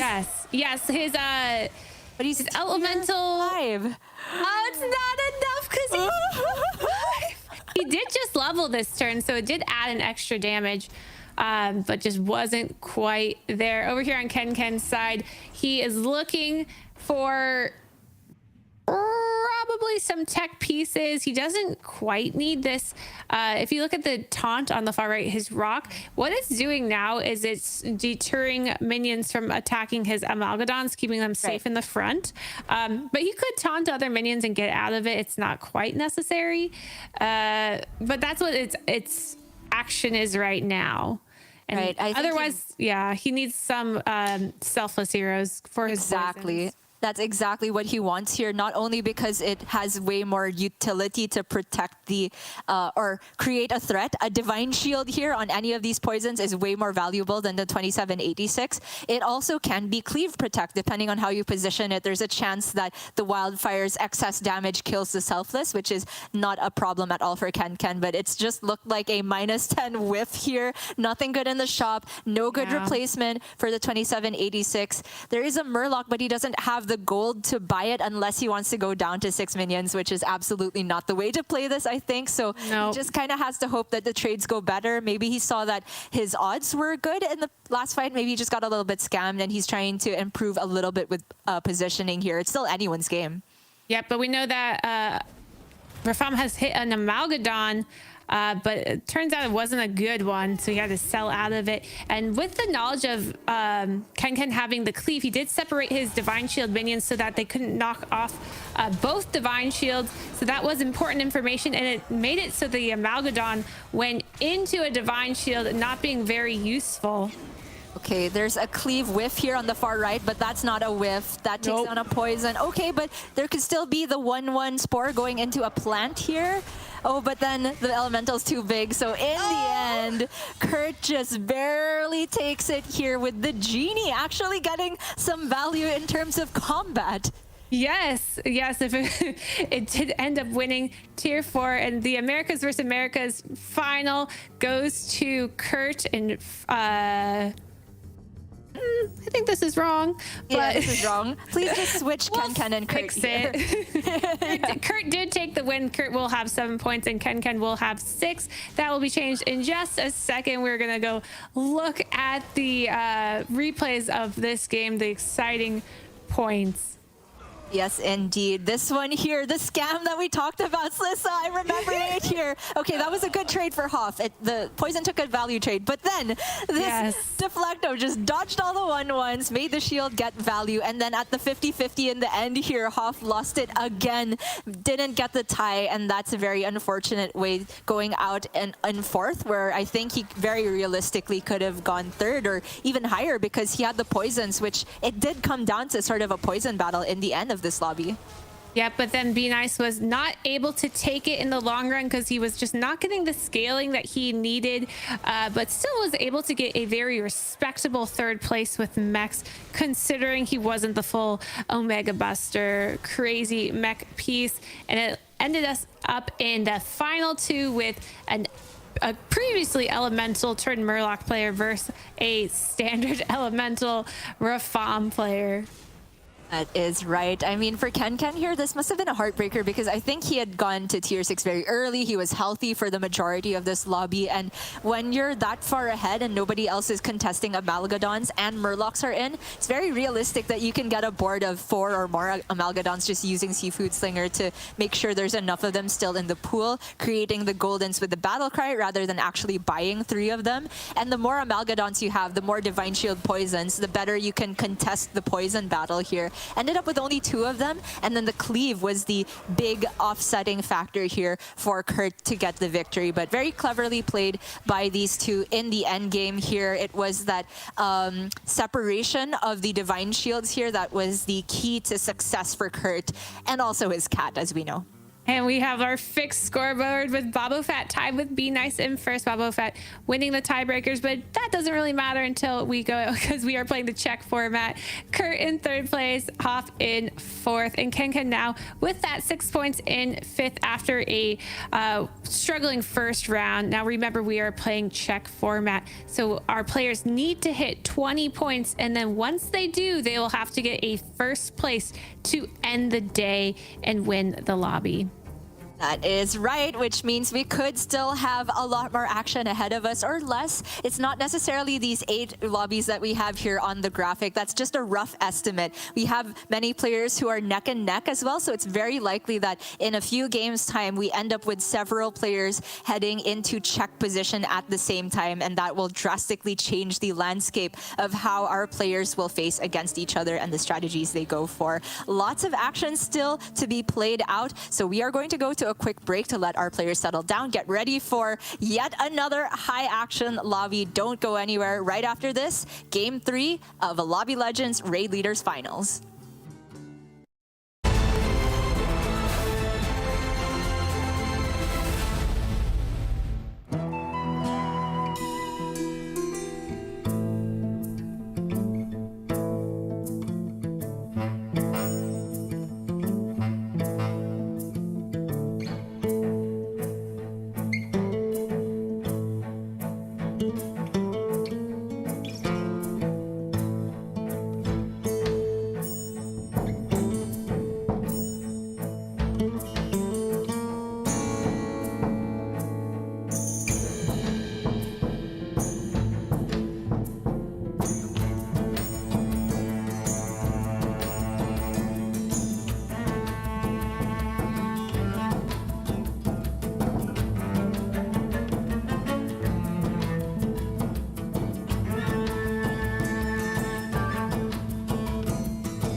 Welcome back, everyone. You are watching Hearthstone Battlegrounds Lobby Legends Raid Leaders. That is a lot of words, but the most important point that you need to take note of is that we have only finished our first 2 games of the day. So, Alyssa, you are still here with us. Thank you very much for casting this whole time. Can you take our players and viewers once more through what kind of format we are playing?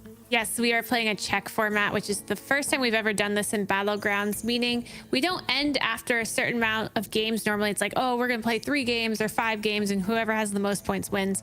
No, what we are doing is we are having our competitors meet 2 conditions. Condition 1, they have to get to 20 points.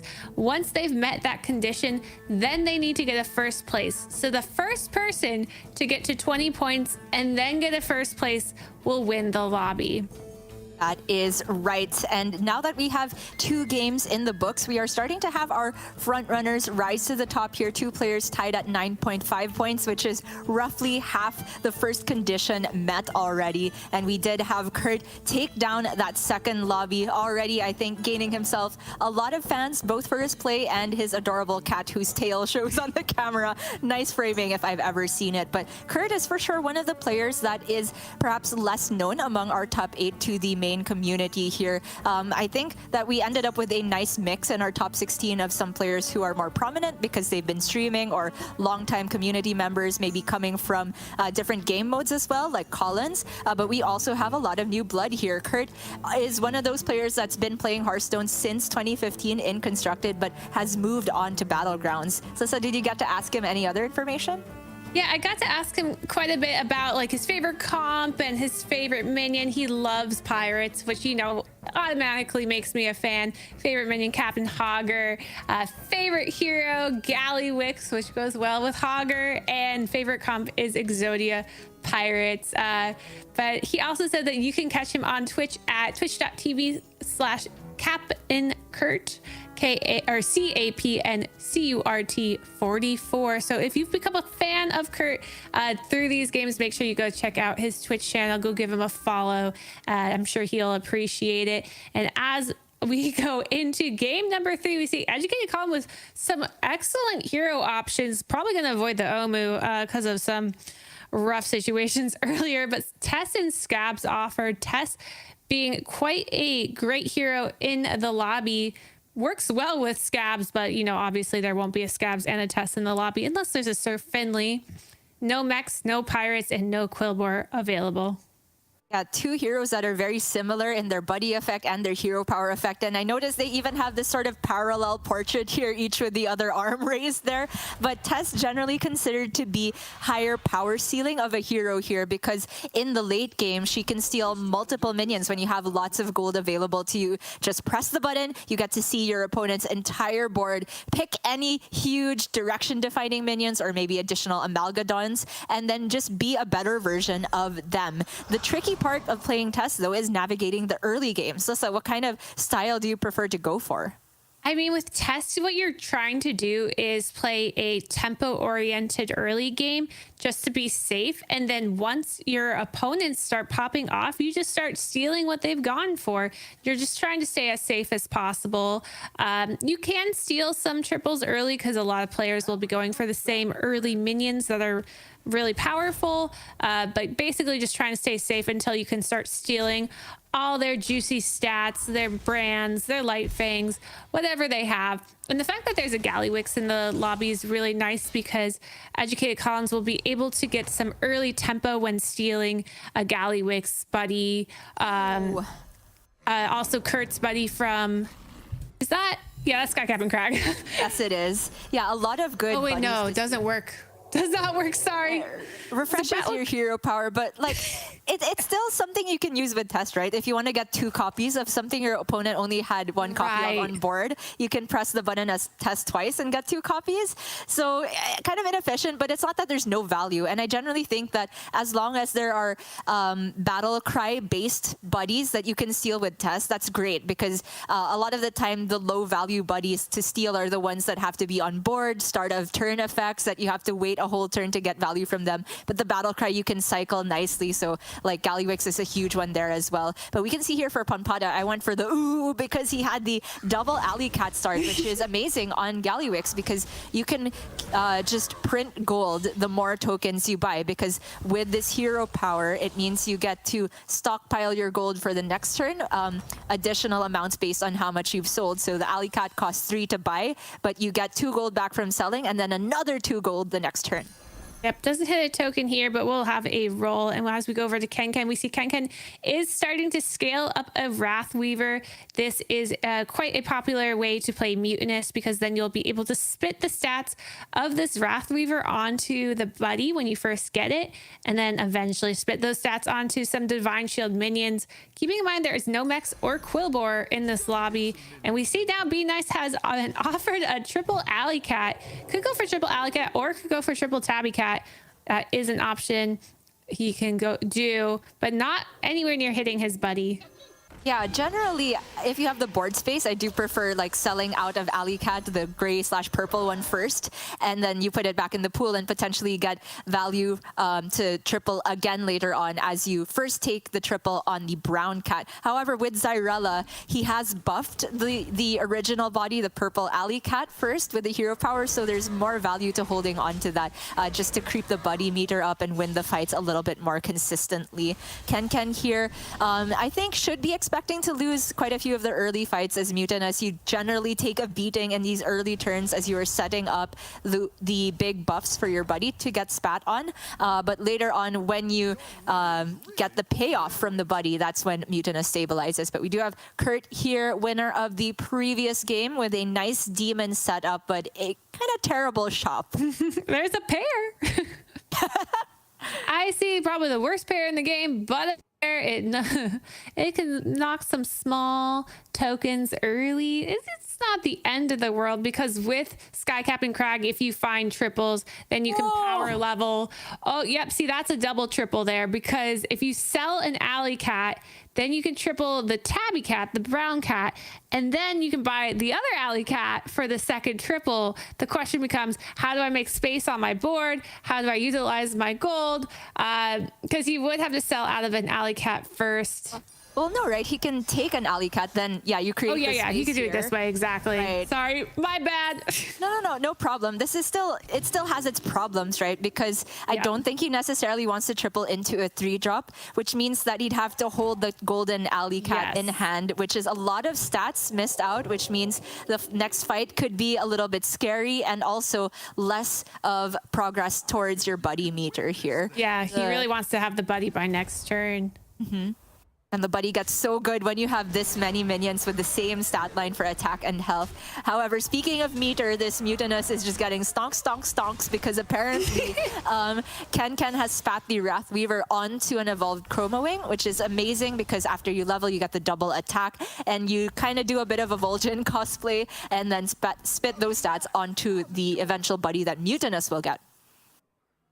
And we see Be Nice over here did not get his buddy, is going to play out the Alley Cat to triple the Tabby Cat, and then likely going to level and hero power if he sells, but he can get slightly better. We see Pampada on the Galliwix hits an early Nomi, which is quite a direction for Galliwix, along with a Razor Gore or Mama Bear. Mama Bear, a safer pick if he wants to just build some early stats.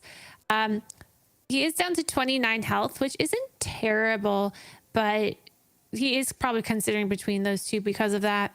It is really close, but I really favor the Nomi here. I feel like Mama Bear just doesn't get you that much value with your hero power, whereas the synergy with Nomi is amazing. Yep, Pampada, a man after my own heart here, going for the greedier lines, and he is on tier 4, so the elementals can really start to pop off here. Like, with a Nomi elemental setup, you don't even need to go to tier 5 anymore, right? It's much more common to stay on 4, try and find the recycling Wraith as a priority, and then just cycle, and save up a lot of gold as Galliwix. Every Elemental is huge value, and he can try and potentially triple into another Nomi, or even Tavern Tempest could be huge. Off over here on Lord Bear off. Lots of gold in hand, but no buddy. About to get the buddy, though. First, Galliwix. And I'm going to easily take this round. but not deal too much damage to Gallywix. So I'm sure Gallywix is happy about that and does get the buddy because of the win. That is going to do the final tick for the buddy into hand. Wondering if he has a triple on the other side of the board. He does have two triples. Won't be able to level into tier 5 though for double 6, but will likely hold off because of the 31 health. He can't get put into the danger zone next turn. Oh, decides to go for a 5. Yeah, I think because we got word from Zottel that Hoff has won every single bet thus far outside of turn 1 where he didn't bother betting, which is obviously not a super safe thing to do if you bet on turn 1, so very reasonable still that he skipped it. And having that many coins meant that I think if he didn't buy anything else, he wouldn't even have gotten full value from the hero power. So this is kind of just like optimizing gold and also being a bit stronger for the next fight, which he knows he'll probably lose because it's a Daryl, but he can minimize the damage by taking triples. But he actually takes both of them here, going for 5 drops, not interested in aiming for Fellbat. Yep, he's still going to get a lot of tempo with this Mama Bear Cave Hydra. Has to spare a gold on rolling. Could buy that Soul Devourer in the shop, but likely going to hold off to use his hero power. Oh, he does go for it last minute. Hopefully he has the time. Does get the bet in. Goes for the Mukla win. We'll see if that pays off. Yeah, we see Zyrella, the double triple into double 5, hit the SI7 and a Crocolisk. Yeah, nice Avenge setup here. The buddy from Zyrella is one of the few ones that has a minion type attached to it, Baby Alec a beast. So that's some built-in synergy to find if you hit the Croc or the Mama Bear. Nicely set up from Be Nice. It's going to be a victory for him, but not too much damage applied to Bayou on the Mukla. This Tad in hand also means that Be Nice has some economy. Pretty good board state, decent amount of health. This looks like a game where he could realistically just keep power leveling. You gotta keep in mind too that Lord Baroff probably a little sad he didn't get gold that turn because he did bet on the Mukla. And over here we see Gallywix is starting to buy tokens. These Murlocs count as tokens. Getting Tad as another token. He's doing this because he has his buddy in hand and he wants to get as much value out of it as possible. Has a good minion to put the stats on in the Cyclone. Could do one more roll. And there's a Tad in the shop. Yeah? Or no, sorry. He's going to go for the Elemental, though. Oh, true. Yeah, there's a Nomi. I just remembered. And that is a pretty good one to get from the Tavern Tempest. Not going to take it this turn because he doesn't want to play down on the board. I do like having maximum spaces filled out, especially since he has the Matron that you want to keep getting value from with the Avenge effect. That Cyclone could potentially be a triple later, but right now it's all about surviving for Panpada. He did get the spike here because the buddy came online this turn, but he is in the danger. And we saw that Be Nice has a Croc and potential more scaling here, so this is definitely still scary. Yeah, we saw the Croc on the other side. We also saw the SI7, so more Murlocs could be over there gaining poison. But this looking quite good, I believe, for Panpada with all that big minions in the front. Should be enough to give him the easy win here. I want to note that Panpada has maybe been taking slightly greedier lines because he is currently in 7th place with only 5.5 points. It's honestly not that huge of a gap compared to our tied for first place players who are at 9.5. There is a huge rift though between Collins on only 1. But Panpada here definitely trying to get himself more in the lead by going for greedier lines. Is it going to pay off though? The Croc does go in the Nomi. Oh, he lives. He lives because, yeah, the 3 health or 3 tier, so 8 damage, leaving him at 3 health. And a dream. Dream of the Gallywix. Over here on Mutinous, we got a big spit. The spit occurred onto some elementals and a selfless hero. Yeah, the selfless spit again. The selfless is a very weird minion because it doesn't look intuitive to try and get stats on this because you want it to die immediately. But turning selfless itself into a threat can be a real thing, right? You can say this is a high enough attack minion to take a trade, and then it also regenerates Divine Shield on something later on. The only awkward part is that if it takes a value trade and doesn't die immediately, you might not get value from the shield. So at some point, I think Ken will be looking to Argus mess up the Selfless hero and then just work with that. He has 2 other amazing minions that he spat on, a Pseudo Cleave and a Divine Shield, and that's definitely enough to work with at this point. Yeah, so we see he's about to go into the Gallywix, and Gallywix just trying to maximize as much stats as possible. So will his full board be able to defeat the board of 3 massive minions? It's a bit scary because of the cleave placement. Will the cleave be able to take out a bunch of minions in a couple turns? Over here on Barov, some selections being made.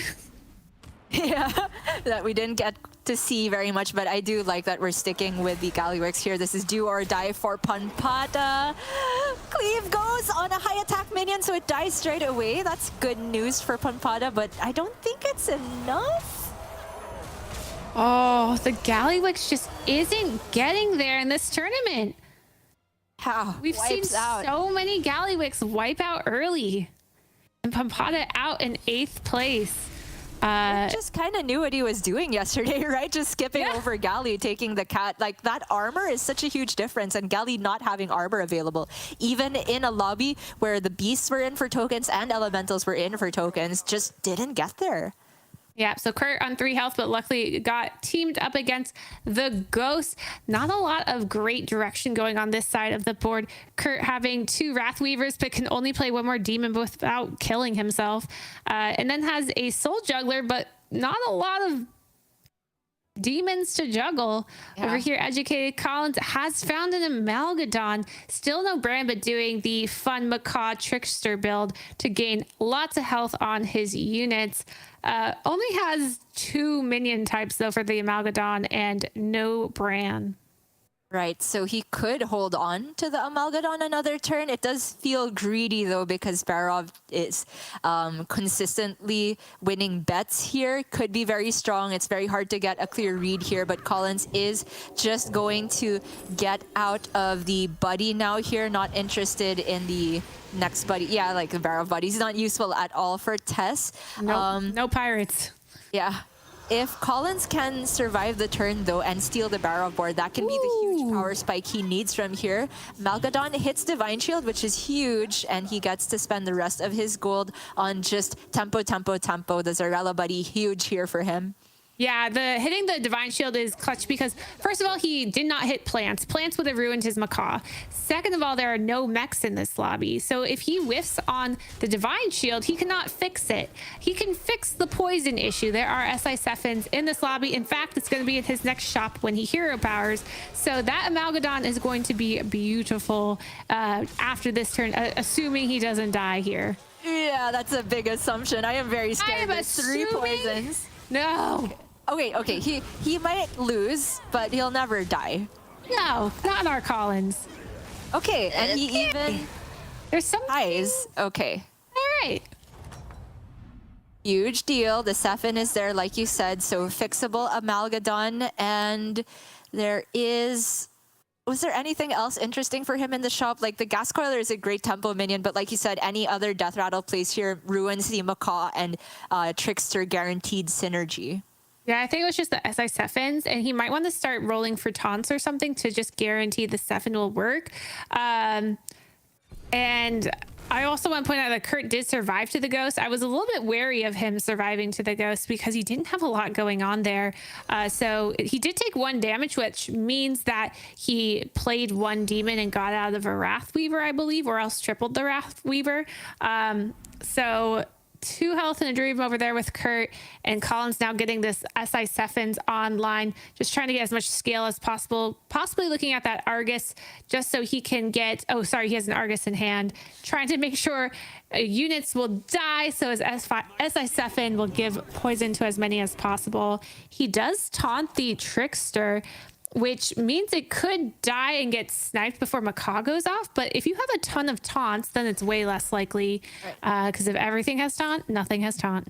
Yeah, he might get out of the Macaw even here. I was thinking maybe over that other minion he sold here and play double Sephin, but sure, it still has utility here if there are multiple taunts, like you said. Crucial to note that last combat, Collins sold out of the buddy, even knowing he would very likely hit the triple buddy the next turn, not greeting or getting baited by that, and he is absolutely rewarded because he barely tied the fight here, didn't take any damage, and if he can stabilize here, this is a huge board to steal. Yes. There is a Bran on the side of the Sky Captain Crag and an additional Amalgadon. Yep. Yep, very enticing board for Educated Collins. He just has to survive. A lot of health just went on his SI Sephin, and it should be enough to beat out Kurt, and Kurt will be going down into 7th place after this round with only 2 health. It is just not going to be enough to beat Collins. But will he get the poison? No, he won't get the poison on the second Sephin, which is a bit unfortunate, but it's okay. He's got plenty. He is now into the top 6, which is the best scoring for Collins so far, and now he has on his way to get first because he has all these Amalgadons coming towards him in the late game, and he's going to have a Bran. Checking in with Ken here. Actually took very little damage as Mutinous early on. Has the potential to triple here, but clearly has tons of tempo. Do you think he should settle for a 5-drop, or should he be aiming higher with all of this tempo he's bought himself? Yeah, I mean, part of me thinks that he needs to be aiming higher just because we do know there's a test in the lobby, and that is quite scary to be going into, knowing that they probably are starting to accumulate Amalgadons. Going to be trying to get a big Devour going. Ooh, yeah. That is something that means that Ken is feeling confident in his board. Yeah. Thinks that he's surviving the turn. He's not going to take 30 damage. That's a confident play right there.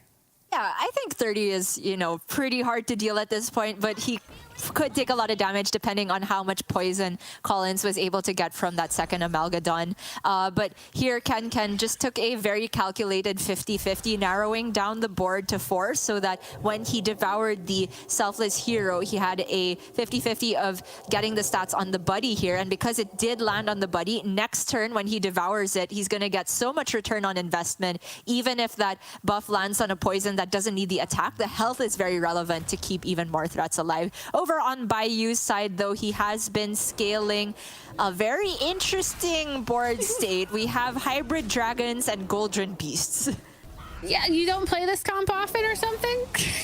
I gotta confess, listen, nope. Dragon Beasts? What? I haven't lived, I guess. No, yeah, this is very interesting. He's just doing what he can with what he's given, and it's enough, and he's going to be able to take out...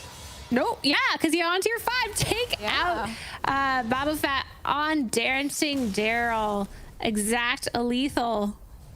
That's awesome. I gotta play this comp. Yay! I'm sure he's looking for a bit more direction the next turn.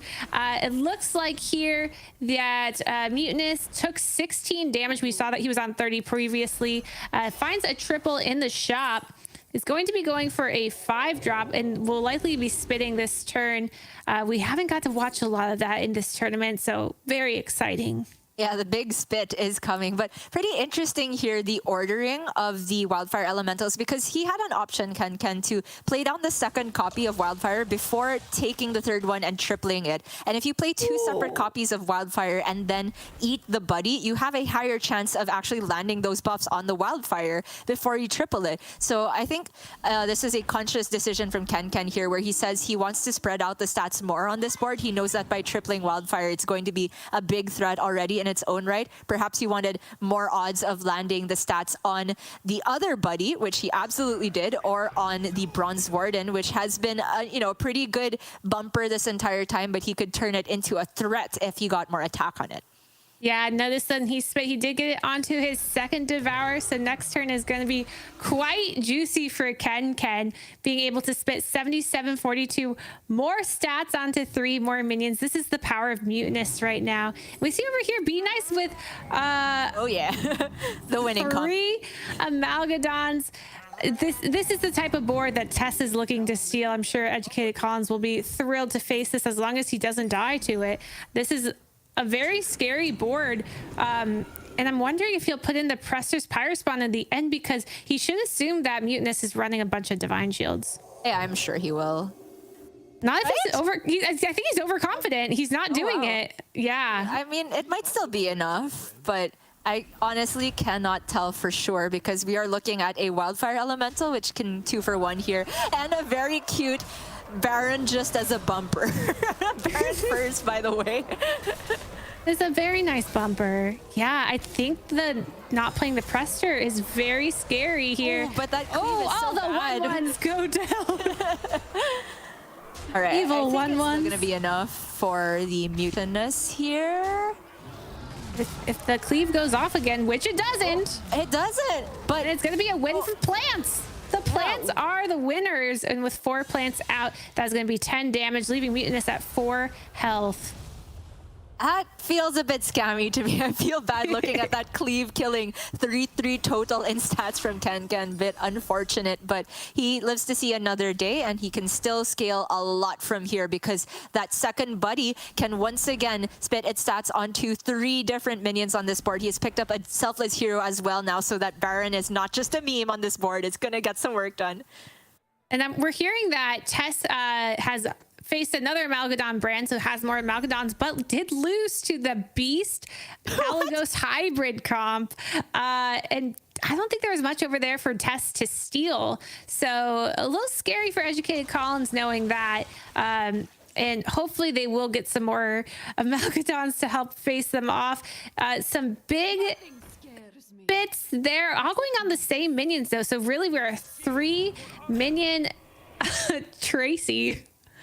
Yeah, we're 3 minion Ken here. And we saw his sour expression where he saw that it landed not on the Bronze Warden, which has been sitting there for so long, and not on the Baron either. So he hasn't created more threats. He has doubled down on the threats he has. But honestly, getting more stats on those really doesn't matter, especially on the poison minion, because this is not a high health minion lobby. It's turning into a poison battle lobby. So you want to spread your stats more evenly so that every minion can go toe to toe with every poison on the other side. Hoff here, though, setting up a pretty good chance of getting poison on the Amalgadon and ends with the Selfless Hero, but that's only 1 utility minion here and just kind of naked poisons on the rest. I feel like Ken can still take this care of his big Wildfire Elemental, which is golden. Interesting positioning here with the... You normally put your lower health Murlocs far left and saving your higher health to the right, just guaranteeing more avenges for your Amalgadon to get poison and just better trades. But oh, these attacks hurt. They're so powerful. Yeah, that cleave actually means that Hoff is going out here from 12 straight down to 0 for exact lethal by Ken. We have our top 4, our top 3 in the books. Yes, it looks like Educated Collins lost to Be Nice. We saw Be Nice had that crazy board, and Be Nice put in his Prester Pyre Spawn to knock off Divine Shields. Educated Collins not looking happy about that. Could have really turned it around after that turn with all these Amalgadons that Be Nice had waiting for him, but just wasn't enough. Now Be Nice gets to face the Ghost of Hoff, which is a very nice greedy turn for him. And we see that these... the dragons beast have turned into, in fact, dragons with a brand, so could get more Amalgadons going because this is a sad Amalgadon currently. It's just amazing how chromoing with Nadina can just be an endgame comp. You don't even need Kalagos, because if you get enough attack on the chromo wings early on and you have enough levels on them, they scale so quickly. They're essentially poison minions. And if you put Divine Shield on poison, well, that is the best type of unit in the game. Unfortunately, I am not sure if everything is going to work out in his favor.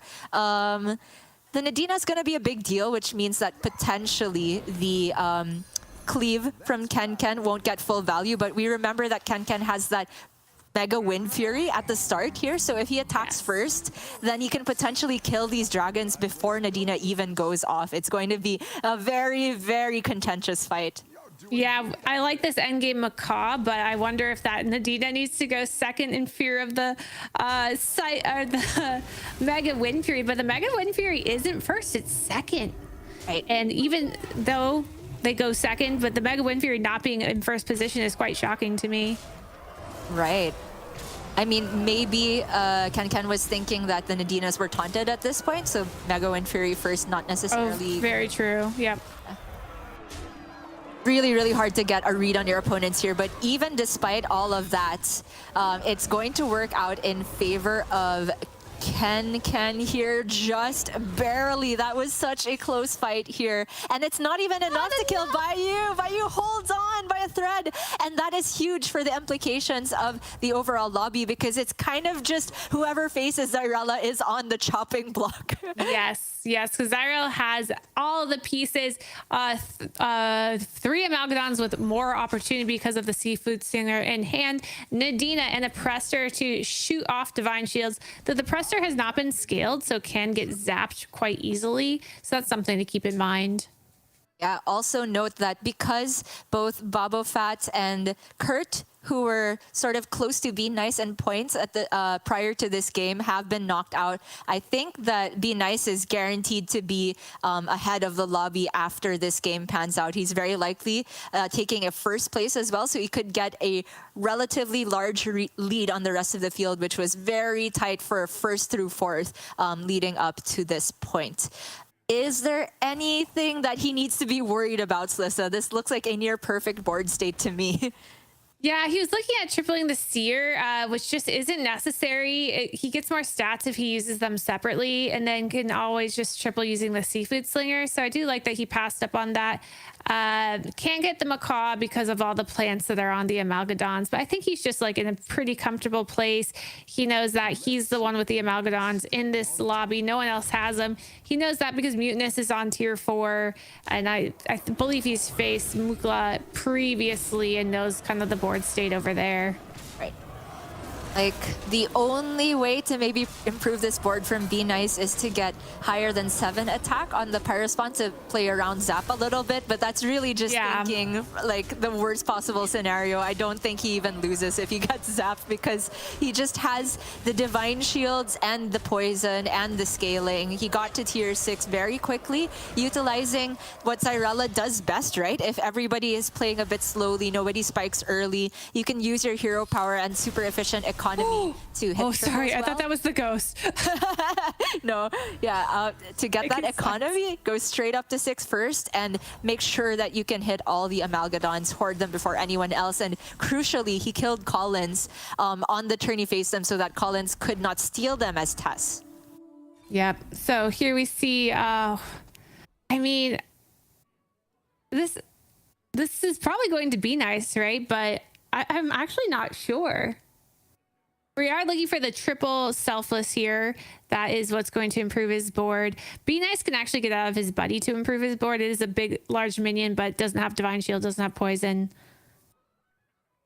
I mean, I also wanted to say that I thought Be Nice would just win the whole thing because he seems to have the Poison and the Pyrospon, but we were in a similar position like last game, right? Where it did end up going in favor of the other player. So it's very hard to evaluate without seeing the percentages that both players will have available to them. But we can see Be Nice is improving the board even further.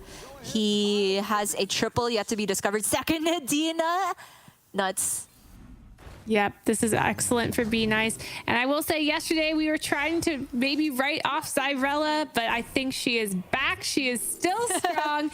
We got a triple into SI7, which means we will have a possible Poison Murloc, which can help defeat those big dragons. Doesn't get that banana out last minute. Not the end of the world. Is this going to be enough to take on the Amalgadons, the Nadinas, the Prestor?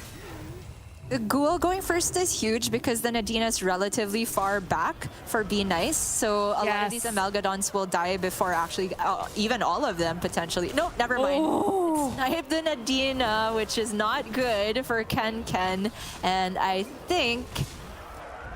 Oh, this is the end of the road for Ken. Yeah, that Nadina placement actually needed to be farther up because of ghouls. It should be second if you're expecting a ghoul sometimes. But it all worked out for Be Nice, taking the first place in this lobby. That is right. Be Nice pulls himself far into the lead of the rest of the lobby here. Our first real front runner after game 3. 16.5 points, only 3.5 away from being the first player to arrive in check position. For Ken, though, that was a very solid showing. He's had 2 second places here, getting him in second place overall as well. I really like that Ghoul Tech trying to catch Be Nice off guard. I'm sure it got him a lot more percentage than he was meant to have. Didn't work out in the end, but I still love to see that Ken is going for every improvement on odds that he can get here. Over on the bottom of the table, though, we have sort of our 2 admitted favorites, Ponpada and Colin, struggling.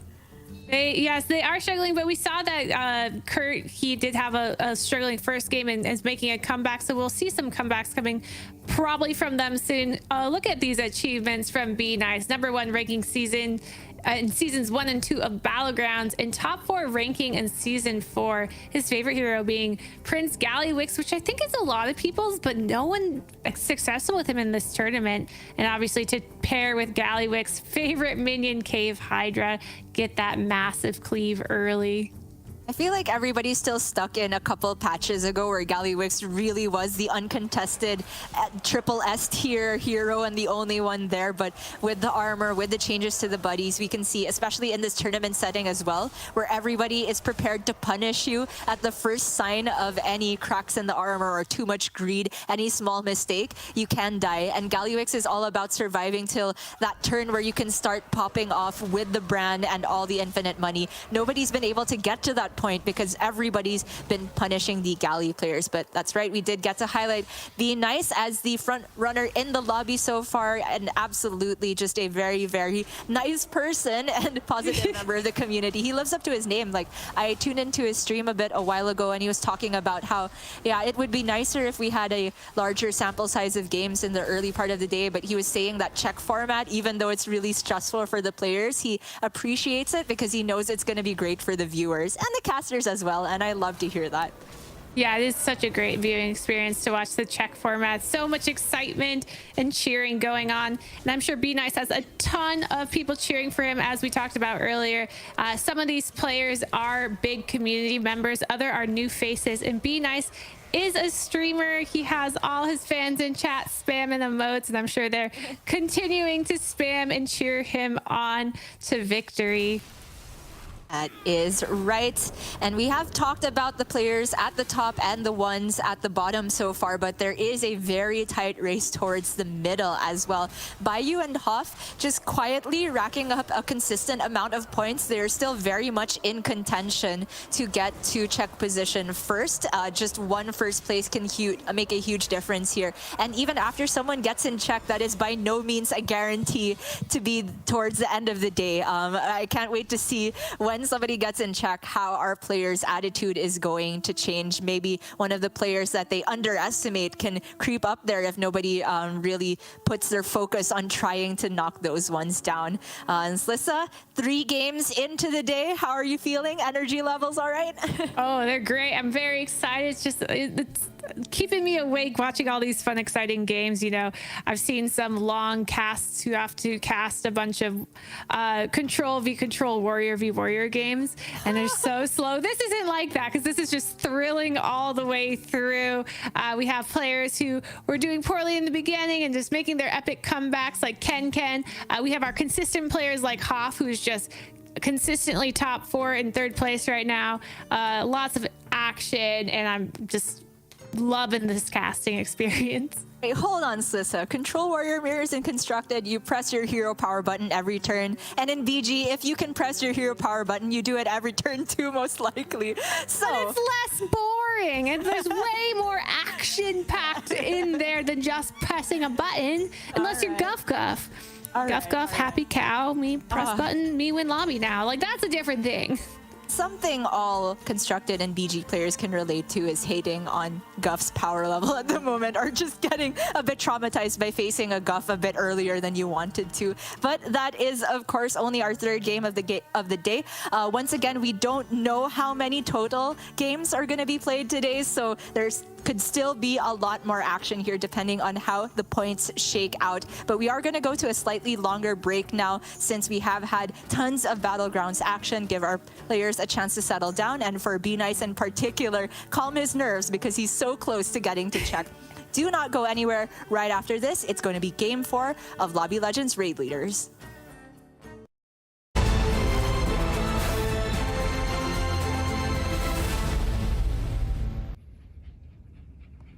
Hello everyone and welcome to the Lobby Legends Raid Leaders Totally Not Rigged Lobby Draw. What did I say? Hello everyone and welcome to the Lobby Legends Raid Leaders Totally Not Rigged Lobby Draw. I am Alex Barhorst, aka A-Bar. I am the product manager for Hearthstone Esports. Joining me today is the assistant to the product manager for Hearthstone Esports. That's Griffey.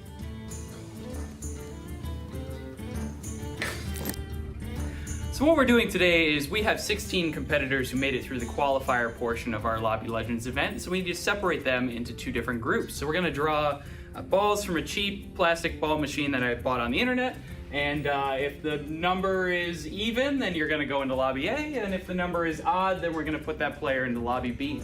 So without further ado, let's get into our random drawing. Griffey, take it away.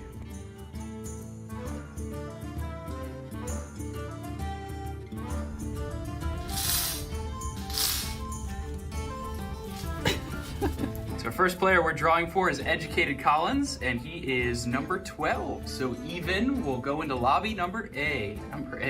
Lobby letter X. So even numbers will go into lobby A. Next up is Ken, and he is number 1. So odd, and so Ken will be in lobby B.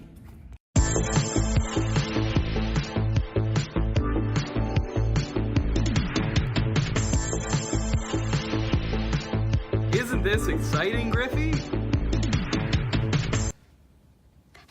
And that's it. We have our lobbies drawn. Lobby A over here and lobby B over there. Thank you so much for the assist, Griffey. And everyone, be sure to tune in April 2nd and 3rd for Battlegrounds Lobby Legends only on YouTube and Twitch.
we return once again to Hearthstone Battlegrounds Lobby Legends Raid Leaders. Lissa, we are really getting into the thick of it now. We have a few players rising to the top and starting to separate themselves from the pack, but also a lot of players that really need to scrape things together. And it feels like for the nth time today, we are coming into Collins's perspective, a huge hero selection here, and insta goes for the Maiev. He needs it first. Love the Maiev pick over here with Be Nice. Nazdurmu, Flurgle, great Akazamazarak, Zephyrus. Yeah, that's an improvement from last time, I think. There are some people who love Flurgle. I myself love Zephyrus. Kenken with the Alex Straza pick, which is a greedy pick. And it's interesting because Kenken does has 13.5 points, putting him in second right now. If he gets a first place here, he is the only person in check, unless Be Nice scrapes up a top 4 as well. So that's what Kenken has on his mind, trying to get that 7 points to put him into the check position. That is right. Be Nice currently at 16.5, needs a 4th place, and can also go out in a tied 4th and 5th and actually get 20 points to his name after this game. So it is very possible that we have our first player in check after this game. This one is a crucial part of our proceedings today. Panpada, another player who is towards the bottom and needs a miracle. So he's also taken a hero that has a very high power ceiling in the Silas, or rather that's the choice from Finley. Tier 3 buddy, so no like huge benefit to getting the Finley based buddy, which can accelerate it if you go for a tier 4 hero. However, this is still a decent choice, and as long as he gets enough tickets going there, he could go infinite later on. So keeping in mind that what I was just saying earlier, Kenken and Be Nice are the only 2 players who could put the lobby into check after this game. Hoff is in 3rd place and only has 12 points. And so he did need 8 points to put the lobby in check. So unable to do that this game. So keep your eye on Kenken and Be Nice. If Kenken gets a first, Be Nice gets a top 4, we will be putting the lobby into check. So they are going to be players that we are watching this round. And we see a good start for Be Nice with the Murlocs. Yeah, not quite in the order he wanted them, but still a decent way to get things rolling. And we see him go for a rather conservative hero choice here, Akazamzarak. That one is very much capable of taking a top 4. Just hitting an ice block generally can get you the time you need to live one more turn and have everybody else around you wipe out in the bottom 4, but Akazamzarak with the Murlocs in is also capable of scamming a bit. There's also mechs here, so fixable Amalgadons on either side, and if he does manage to get into that position, then getting that Buddy and Baron can even give him first place potential. Over here on Hoff's side though, this is another player who's pretty close in contention for the top. He cannot get the lobby into check this game, but he's at 12 points and very close, trailing behind Kenken. Yep, and he has either a pair in the shop or the opportunity to level on curve here. Also can consider buying the Pirate for leveling next turn. I'm not quite sure the math works out great. But, you know, obviously he's considering that. You always have to think of your economy when you're playing in these high level games. Goes for the pair. I want to talk about a little bit about the Scamizerac a bit, because sometimes he's great, but he can really fail in lobbies where there's a Tess and a Cutter Butter, because they just steal the secrets, and then they're just way better than you because they have your secrets plus more. So Be Nice is very lucky that there's no Tess and no Cutter Butter in the lobby to do that to him. Yeah, that's right. Going back to Hoff's decision at the end of the turn, I love the freeze on the Pirate. It means he can very much cleanly use his gold again next turn, buying that leveling for 1 and still able to press the hero power for the full nice 6 gold expenditure. Over on Colin's side though, finally a pair has appeared in the shop with the Micro Mummy. He could also go for Sunbacon pair, including the one he's used with the hero power, but it's not a particularly good one to hit with a triple, I'd think. Yeah, so he can buy one hero power the other. The consideration here is, well, does he want the Chroma Wing just for stats? unlikely. I would imagine he's going for the pair. And does he want to put stats on the Micro Mummy by hero powering it this turn? Because this is a level turn for Collins being on 6 gold. Maiev does go the Rafam curve. We call it Rafam curve because Rafam was the first hero to do it, but Maiev was the second hero because come out right after Rafam came out. And so I think he's deciding, do I want the Micro Mummy buffing stuff now, or do I want it to get buffed with that hero power? There's also an alternate line where you go off of the expected curve from Maiev because, again, he hasn't had any guaranteed triples, and leveling to 2 means that it's slightly harder to hit your triples on the 1-drops here. There was a line where you buy the Sun Bacon, sell it, and then you can buy another thing and hero power still. You stay a bit longer on tier 1, but you make up for it a little bit by getting the immediate +2/+2. I was really curious if he would go for that line, but Collins is valuing leveling up on the expected curve here, which does give him access to stronger individual minions here and gets the buddy, so that's nice. He can have a golden minion in the shop and unfreeze it in 2 turns. Yep, so normally he'd be looking for a triple this turn, but now he doesn't need to necessarily hit the triple this turn because he can just hero power anything, including money in the shop. So he can either hero power money in the shop, or he could deck swabby level roll to try hero power 3-drop that has more value in the game. But this is just a good minion to hit. It's 6 gold, and I know that Collins is going to value that economy. So very good hit for Collins here. I'm sure he is excited about hitting that money. Over here with Kurt on Zyrella, our favorite hero, right? Not getting too much going yet. There is a pair in the shop. He has this opportunity to hero power it, sell, and level, which he is going to do. There was some temptation to stay down with the mech in the lobby because it does add attack to 3 of his minions, but decides he needs to stay on curve with leveling. He cannot fall behind the pack. Yeah, Zyrella going for slightly delayed from standard curve here, can still go for a sort of Jeef curve-like effect where every time you level, it's going to be 1 gold short of your total gold that turn. So you're still able to sell and then press the hero power and improve your board incrementally while also power leveling, which is where Zyrella usually wants to be. If you don't hit premium early minions, though, she can take a lot of damage, but we see that Kurt hit the Micro Mummies and the Pup Bot and also the Murloc that scales its attack, so it's quite good. An exciting turn for Yogg. Hits the Yogg, doesn't level first, which I'm curious about, but goes and gets the 3/3 stats of that shuffle. That should give him some confidence in leveling here. He could hero power after going for the 2/3 Murloc to buff up his rock pools already on the board. Yeah. He would have to hit a 50-50 there. A triple for Pampata, Captain Hog, or Tony Two-Tusk, and Baron. You know, you love to see some pirates in the shop. You wish you could pick them both.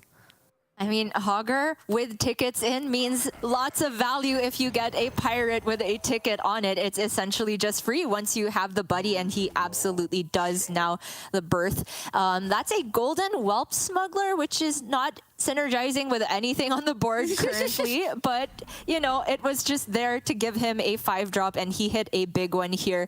These are powerful 4-drops with tickets on them, but he doesn't have the money, and I feel like next turn they're a bit late, so I don't think it's worth it to freeze.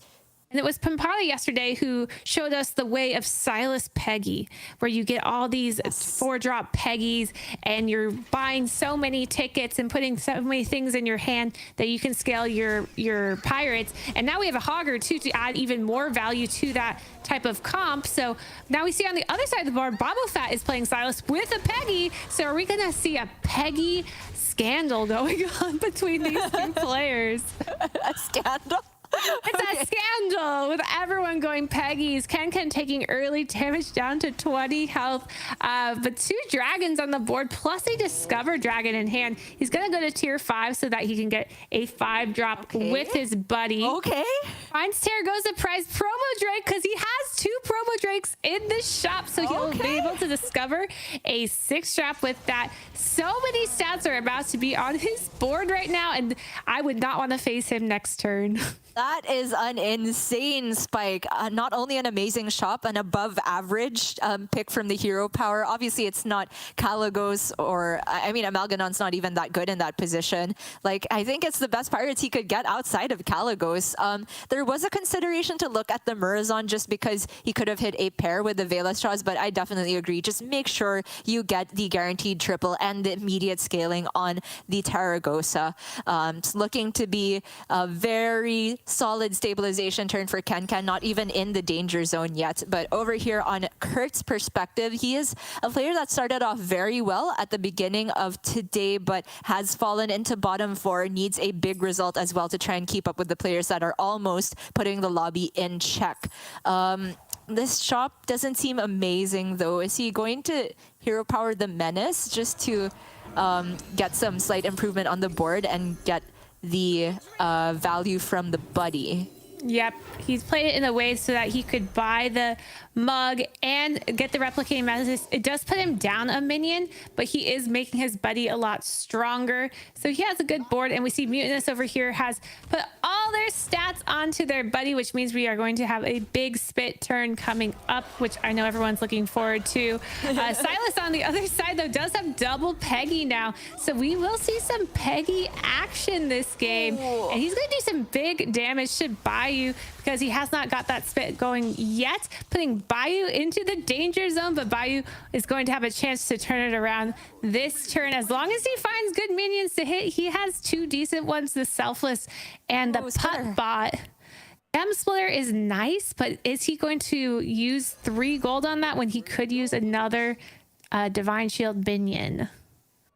I mean, I'm tempted by this shop because he could put the Argus on the Selfless straight away as well. And so you can almost guarantee that the Gem Splitter at least gets 2 gems per turn, which is, I think, more than enough here. And he really cannot afford to greed from this position because that was a very unfortunate pan out from the last fight for Bayou, where his 1 threat on board went straight into the minion that could kill it right away, didn't take any value trades. So he's taken, I want to say, above the average damage there and has fallen into the danger zone because of it.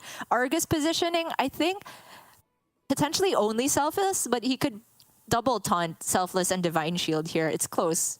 Yeah, and we did get to check out Ken for a second. We knew he was on the Alexstrasza with the triple available, and he was able to triple into Kalagos, so did hit a good minion there. His direction is quite clear. So Ken about to pop off with that triple promo Drake and the Kalagos. Over here on Kurt, he has tripled as well into Pran Kangor Tony. He has a lot of mech stuff going, so I do like this Kangor pickup.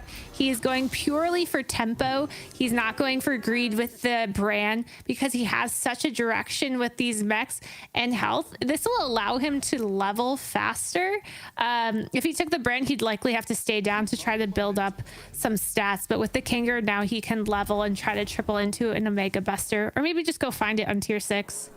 Yeah, I agree. It's one of the few situations where I think Bran is too greedy here. He has too much of the board invested into the mech direction, which is like one of the minion types that benefits the least from Bran. So is just trying to play down for tempo here. Is it going to be enough though? There's a lot of health and still a Divine Shield remaining here, but that Deflecto bot is putting in major work for Kurt.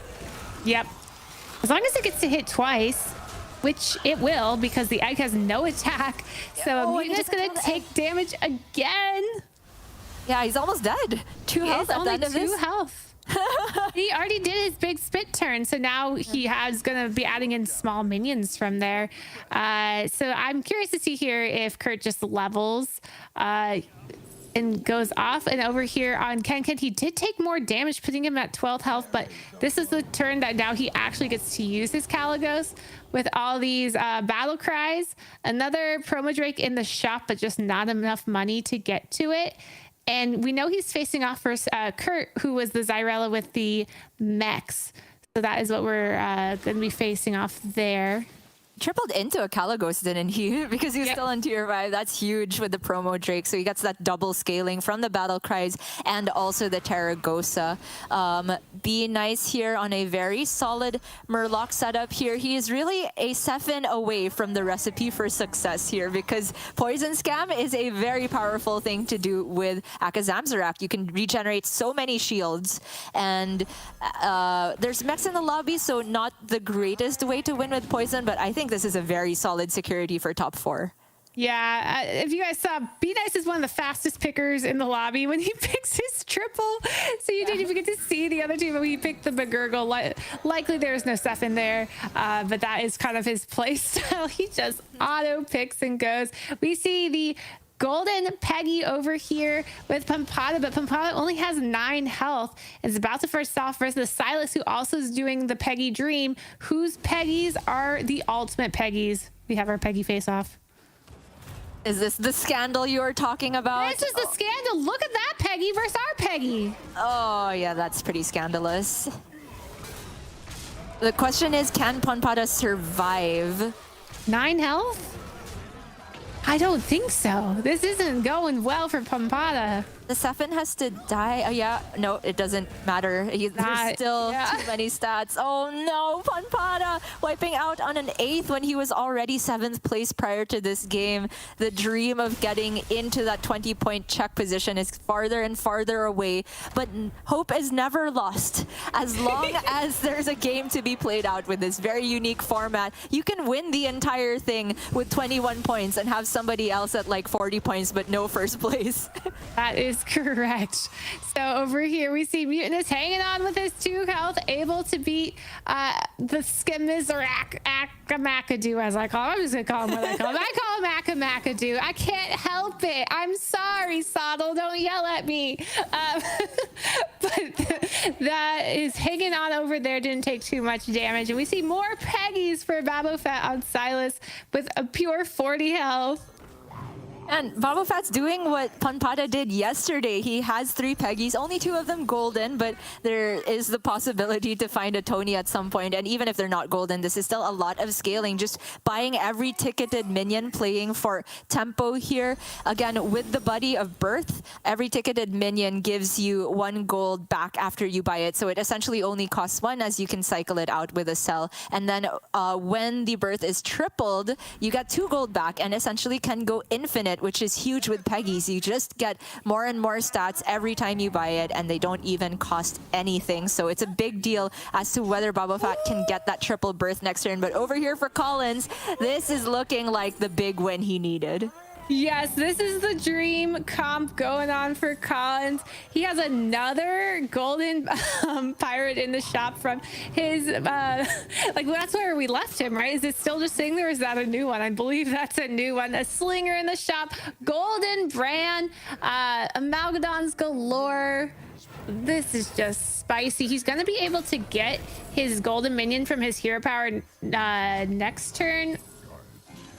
Or did he play the brand prior though? Because yeah, he played that minion before.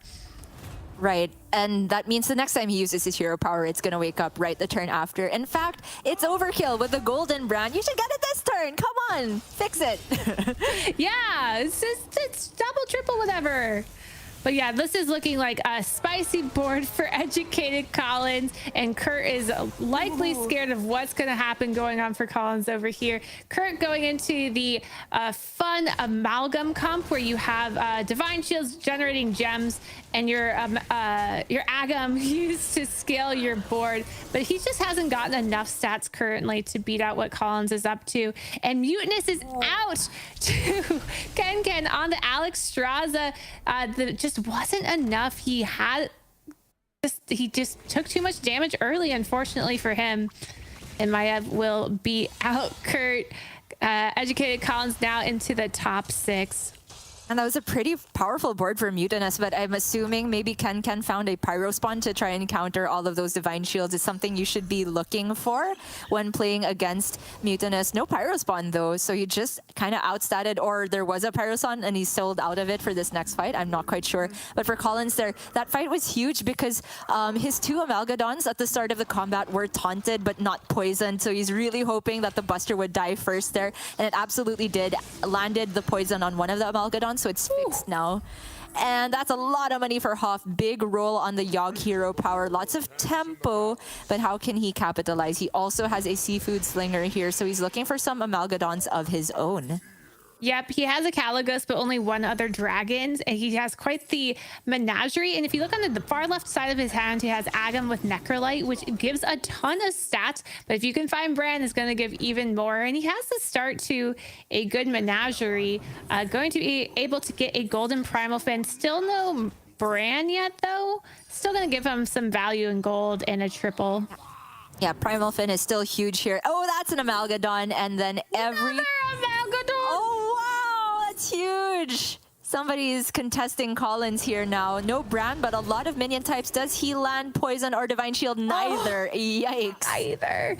But he is about to face off versus Be Nice. Be Nice still has an Ice Block intact, and he only needs to get 4.5 in order to put the lobby in check. So if he ties for 4th, 5th place, Be Nice put the lobby in check. So Hoff really needs to be able to knock off Be Nice's Divine Shield so that Be Nice isn't on his way to victory. Or not his Divine Shield, his Ice Block. Same thing. Yeah, same thing. Hero Nice with face Divine Shield. Yeah. Very clever setup here, playing down a minion because he's using the Khadgar interaction, which you do require there to be more space on board to get the full value from the splitting image here. This auto defense matrix not really doing that much on the first one, but we'll see what the rest of the secrets are. He really needs Venom Strike trap more than anything. Yeah, no redemption for his buddy.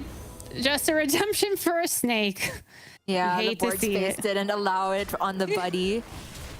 So Hoff, little does he know it, but there's a potential that he is saving everybody else from being under threat of check. But we don't know how the fight resolves just yet with Akarzam Zarak. He is infamous for scamming and taking a lot of time with all the secrets proccing. A little bit of early information on the left-hand side. We see Ken and Kurt do go out in 5th and 6th, meaning Be Nice has secured a top 4.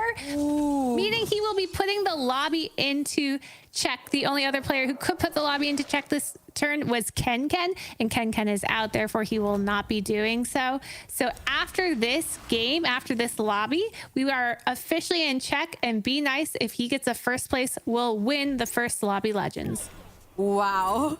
It could come down to the fastest possible outcomes, Lissa. We have 1 front runner and only 1 person with the lobby in check. And honestly, from Be Nice's perspective, the exact pan out of this game doesn't matter to him so much, but you can also potentially think, who is his next closest competitor? Because for Be Nice from this point, it only benefits him for the closest person to being the second one to check to keep farther away. So from Be Nice's perspective, he would love for Collins to take the win here, since Collins is so far down towards the bottom of the table.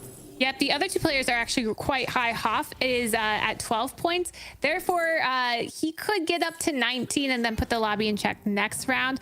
And Boba Fett at 11.5. So again, could easily get there by next game. So Collins is quite far away with only 4.5 points. So I'm sure that is something that Be Nice could keep in mind, that's saying, hey, I need Collins to win this to get the points, to keep the opponents away from check. So I'm the only one there. And Be Nice is for sure gonna die next turn. He cannot get another Ice Block. But you know what? It's probably the happiest way to go out, because this is perfect for him. He is the first one and only one to 20 points plus here. And he'll see that the person most likely to win the lobby has this insane, near unbeatable board. And there's the scam. Okay, wait.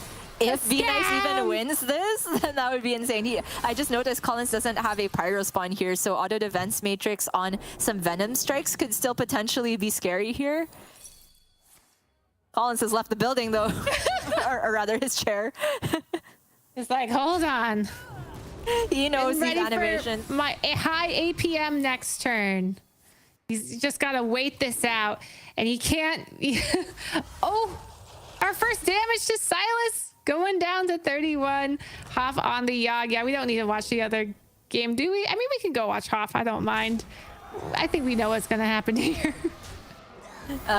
Sure. Yeah, we can watch all the pretty colors go off. It's Secret Paladin all over again, but all the colors are here. So, did you manage? Were you still playing Constructed at the time that Shadow Jeweler Hanar was meta? No, I've never heard of this card. Okay, it's a rogue card that every time you play a secret, you can discover a secret from another class as well, and just keep the train going and have the rainbow Christmas tree on top. It is just like Scamzarak. Oh, some crossover gameplay there. Yeah. We see a lot of, this is why the scam is in name, because we have so many poisons on our side, but it's just not enough divine shields.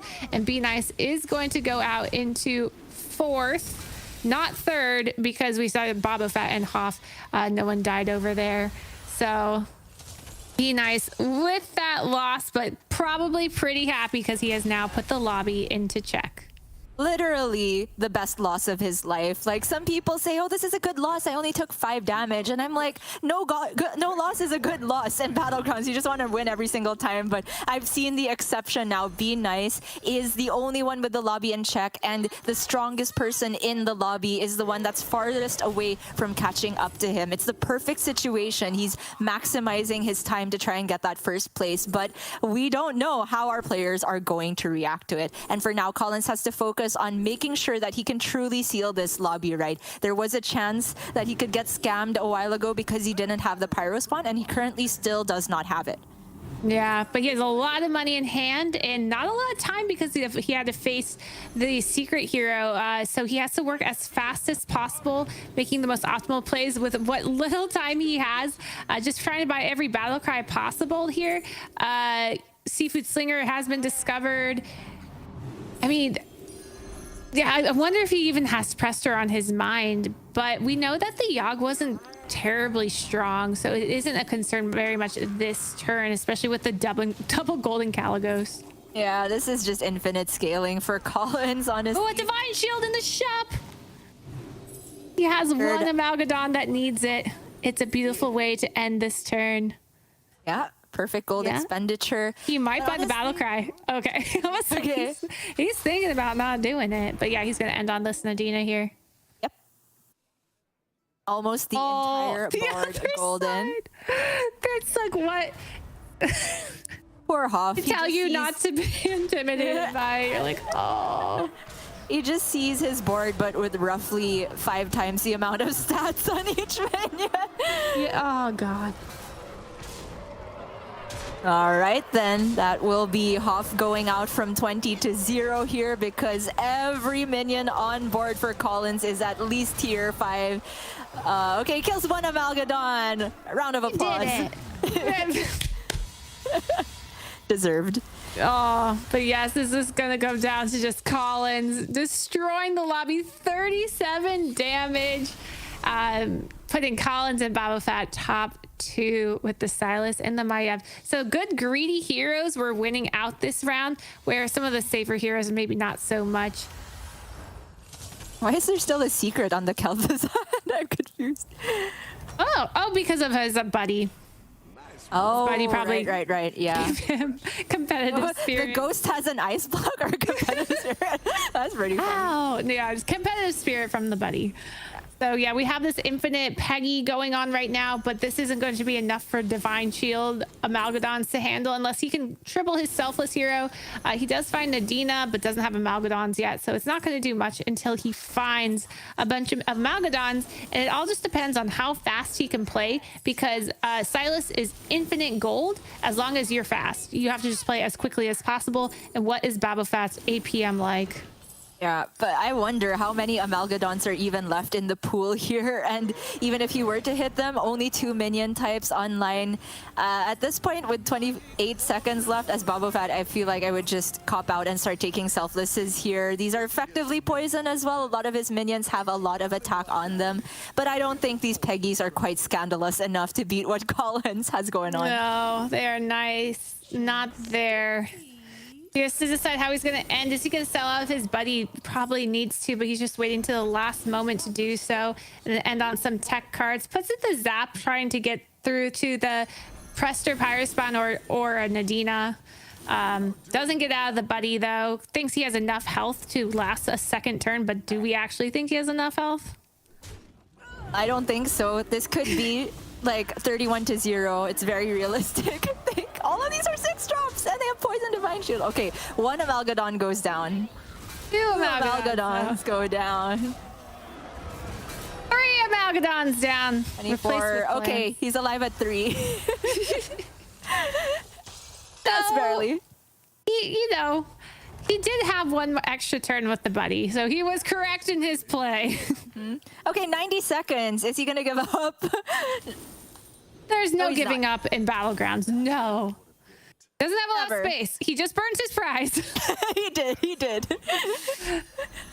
So that does hurt a bit. It doesn't do all the Peggy stuff because it got burned, so nothing went to hand. But he just has so much money. He just needs to sell and just tip Bob $1 million gold. I got the prize that time. I mean, tip Bob for the next game, right? There's still a lot of Battlegrounds to be played out. Lots to go. Exactly.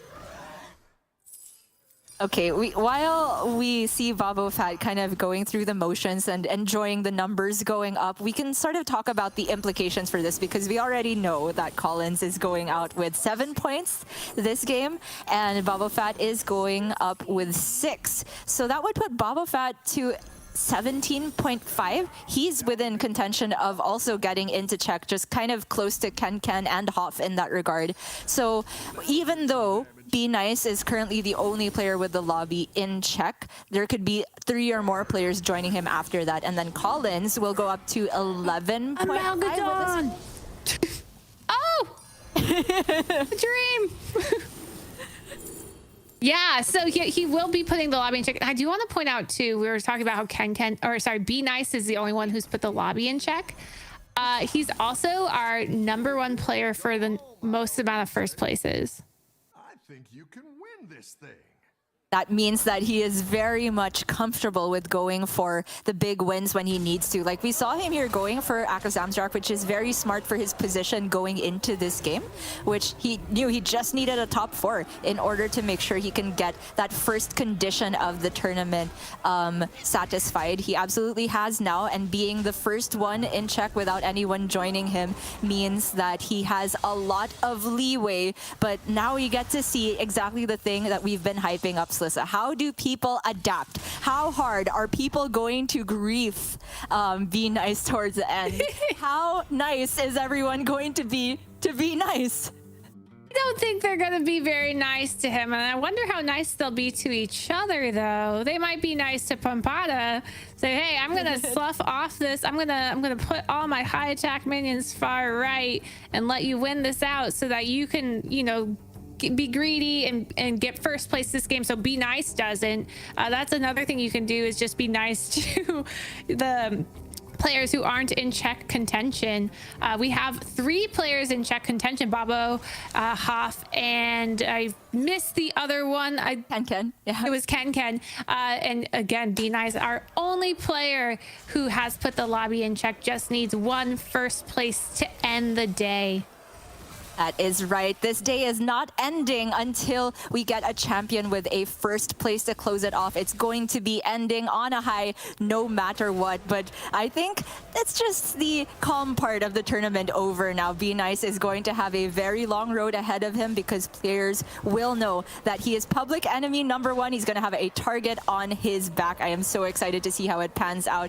This does feel like it has been the most one-sided end game out of all the lobbies we've seen so far far throughout the whole tournament, which you can see why people value Maiev so highly. She is picked a lot, but definitely a hero that skews the most common placements into first place or 8th, because if you don't manage to get into a position where you get all of those 6 drops, if you don't stabilize early enough, you can very much likely die before you get to those power spikes. Babo Fat, though, just kind of saying, I mean, how the heck am I supposed to beat this? And you just don't. I'm sorry. No, you don't. And I think Educated Collins, first of all, notice that he did this with 32 health, which is really not seen a lot with Maiev. We always see Maiev going below 15 health and dying, but he had that early buddy that hit the pirate with gold, and I think that was what sealed the deal for him. He had so much early economy, which is key in these high MMR lobbies, keeping your economy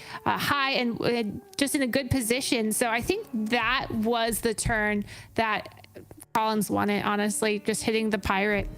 That's right. And it is doing wonders for his morale. I think we could see the difference of his expressions on camera over the past couple lobbies. He was getting in full focus mode and getting stressed out. He even took off what you said was the best dressed jacket from the HGI Invitational to make sure. Yeah. It wasn't working this time, but something is clicking now. He had that big smile and his iconic laugh. I think anybody who knows, who has watched Colin's stream knows what I'm talking about. And even though he is still at least 2 games away from getting to that 20-point threshold, the hope is returning for him. And I'm hoping for Panpata's sake that he can also have a miracle run and try and get in line with everybody else who is so close, trailing behind Be Nice.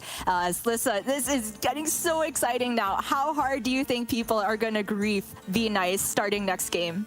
I mean, I feel like they will, but at the same time, it must be hard to grief someone with the name Be Nice. He's like, what are you doing? You should be being nice to me. And I know he has a ton of fans watching right now cheering for him. So, but I do think, the competitors have to grief Be Nice. They have to be nice to Pampata and those players who haven't put the lobby in check yet to give them the best opportunity to get a first place so that Be Nice can't get a first place. So that is something to keep in mind. Plus, we have 3 competitors who are on the brink of their own check for themselves, so we could be getting into, if Be Nice doesn't win it here, next game is going to be even more thrilling. That's right.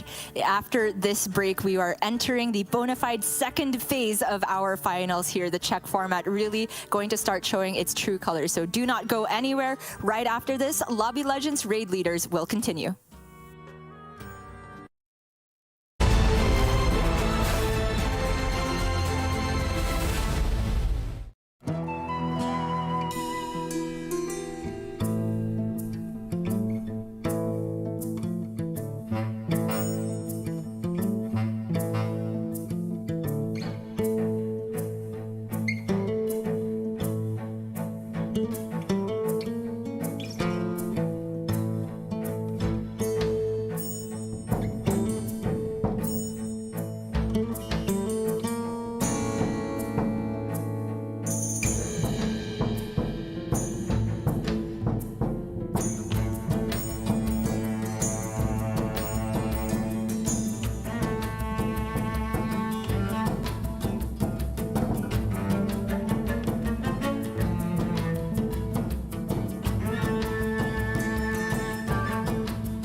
We have been talking about check format all weekend, but truly it starts to come into play right from this moment. Slissa, we have Be Nice with 20 points plus, the first and only player currently to have the lobby in check. 3 players hot on his heels, trying to get to that 20-point threshold, but we've talked about how we have no idea how long the day could go. Technically, this could be the last game of the first ever Lobby Legends.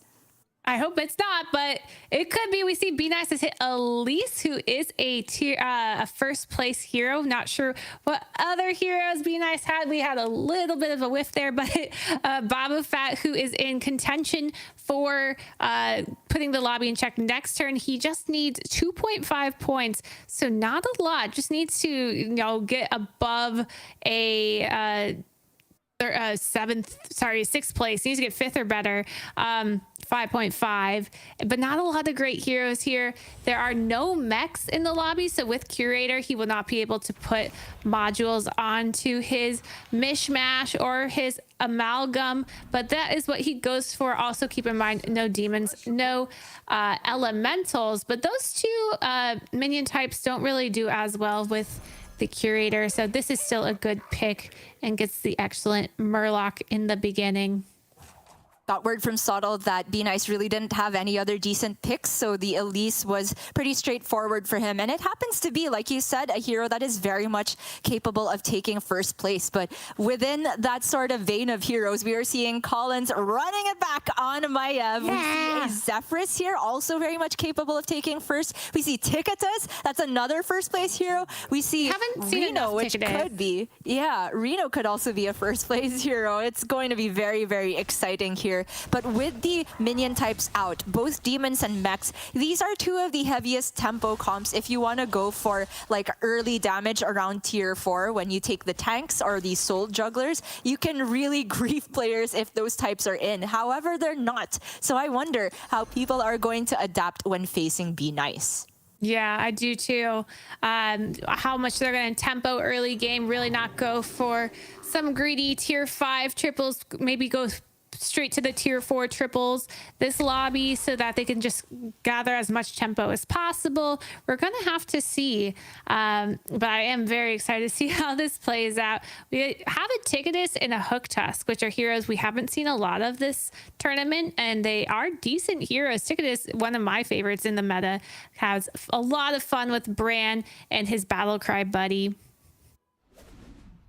Oh man, I'm just so excited for all of the late game implications of the lobby being in check here, because we kind of talked about in our Discord just a while ago during the break that technically Be Nice could have sold his entire board when facing Collins just to make sure that Collins would most likely win that lobby, which at that point would have been most in Be Nice's interest because nobody else had the lobby in check.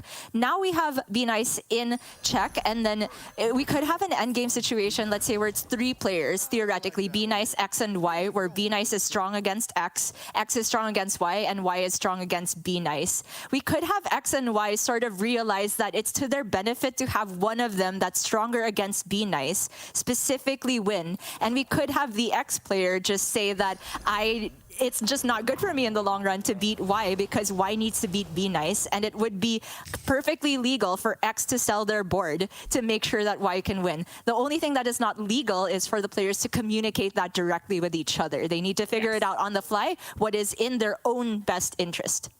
Yep, and notice here, Be Nice didn't go for the Jeef curve, which I was expecting. He decides to stay down and do more of a warrior curve, which is interesting. And I want to direct your attention to the left side of the screen where it says Be Nice, and it shows that 40 health in the gold. If you see that gold next to a player's name, that is how you know that they have put the lobby into check. So as we go on throughout the day, if you see more players with gold in their current health, you know that that is a player who has put the lobby into check. All right, we see Ken here with the first Dark Moon Prize Discover, and he has actually gone for the very rarely seen 3-on-3. He's going into 6 gold with already being on tier 3. What do you think about this? So Ticketus is one of the heroes that you can do 3-on-3. So when we say 3-on-3, that means you're leveling to tier 3 on turn 3. And the reason you can do it with Ticketus is because you do not need the buddy early. This buddy you usually do not use until turn 8 when you have the opportunity to get a turn 12 prize. So you don't have to force tempo to get to an early buddy. You can just be a bit greedier and go for this 3-on-3. It's not seen often, but Ticketus is one of the only heroes that specifically waits till a certain turn to use the buddy. You might see with Skycap and Crag as well. As for the way to spend the rest of the goal, wow, it's a 4-on-4, Alyssa. It's a 4-on-4 situation. The greed is beautiful, and I like that he did it not into Be Nice. I think he's been avoiding Be Nice, so he's been able to do it, and I bet if he were to face Be Nice, he would have had other plans. I mean, it depends though, because it's also hard to sort of say that, okay, I'm going to be the player to grief Be Nice, and it sort of becomes a game theory thing of where if you're the only one who griefed them, you did a favor for the rest of the lobby. You're not necessarily advancing your own points. Maybe you just gave other people time to earn their points. So it's really weird that the rest of the lobby sort of have to have this silent agreement of maybe trying to bully Be Nice a little bit when they face him, but not to the point where they are deleting their chances against the other players. But we are constantly going to the perspectives of who is facing Be Nice, because I'm so excited to see if any one of them is doing anything special to make sure that Be Nice cannot win. There's nothing in particular though about high tempo that we've seen. Hoff here very likely just going to level again with the Warrior Curve. Do you think it's worth taking one of the pairs? So it was a really interesting turn for Hoff, because what happens with Reno is you're staying on tier 1 to force a triple, and he didn't even have a pair. So it was this weird stay on 1 without even a pair. And now we're seeing our first sets of pairs. So some people would just stay on 1 an extra turn to find the triple, but because he couldn't even get to a pair, it was really unfortunate. So he has to go for the double level play here. And he needs to honestly just like find something quickly, because, well, he does have a lot of health. He has no pair or triple opportunities here. Be Nice doesn't quite have a lot of tempo though. Oh no, that snipe on the hyena means that he doesn't get value from the golden, but it's still going to be a win for Hoff here. Less overall damage for Be Nice though, and every point of health he can save matters, because we've talked about Elise potentially being a high chance of getting first. It's one of those heroes that can get to 6 and immediately have benefits from it because of the recruitment map. Over here on Educated Collins with Maev, he does have a triple lined up in the shop. You see the double alley cats frozen. So he's going to be leveling to get to an early 6 drop likely. He's just trying to figure out what to do with his money here, because he has the Shadow Warden and he can use that to hero power this turn, but he actually has a lot of money as well. So he could level roll for something, but I feel like he's looking at pad, because he can get a lot of tempo with the double with the Swamp Striker this turn, and that is what he goes for. He's gonna play the level, play the Tad, sell out of it, and likely hits a triple. So an early 5 drop here. Yeah. Murlocs to fill the board, or Mithrax with only 1 minion type, right? Was it all Murlocs? I can't quite remember. Oh, 2, okay. Yeah, that makes this a lot more reasonable. Gonna go straight up to an 8/8, and then he hero powers. Still a decent minion with the Battle Cry double gems from the Razor Boar. Good order from Collins there to level before he sold the Tad, so that gave him a chance to get Primal Fin from the cell here. Hits the triple, which is, you know, a very good outcome as well. And he is facing Be Nice, and this is a quick reminder that everybody knows who everyone is here. It's different from the qualifying period where players had to be in streamer mode. Now they know exactly who they're facing and exactly how many points they have available to them so far. But we have here on Bayou, the Zephyrus 5 drop is a brand, and that's going to be a golden brand very, very soon. Yeah, he'll have to sell out of a pair. He has to guarantee the triple. He is in a safe place above 15 health, not in the danger zone at all.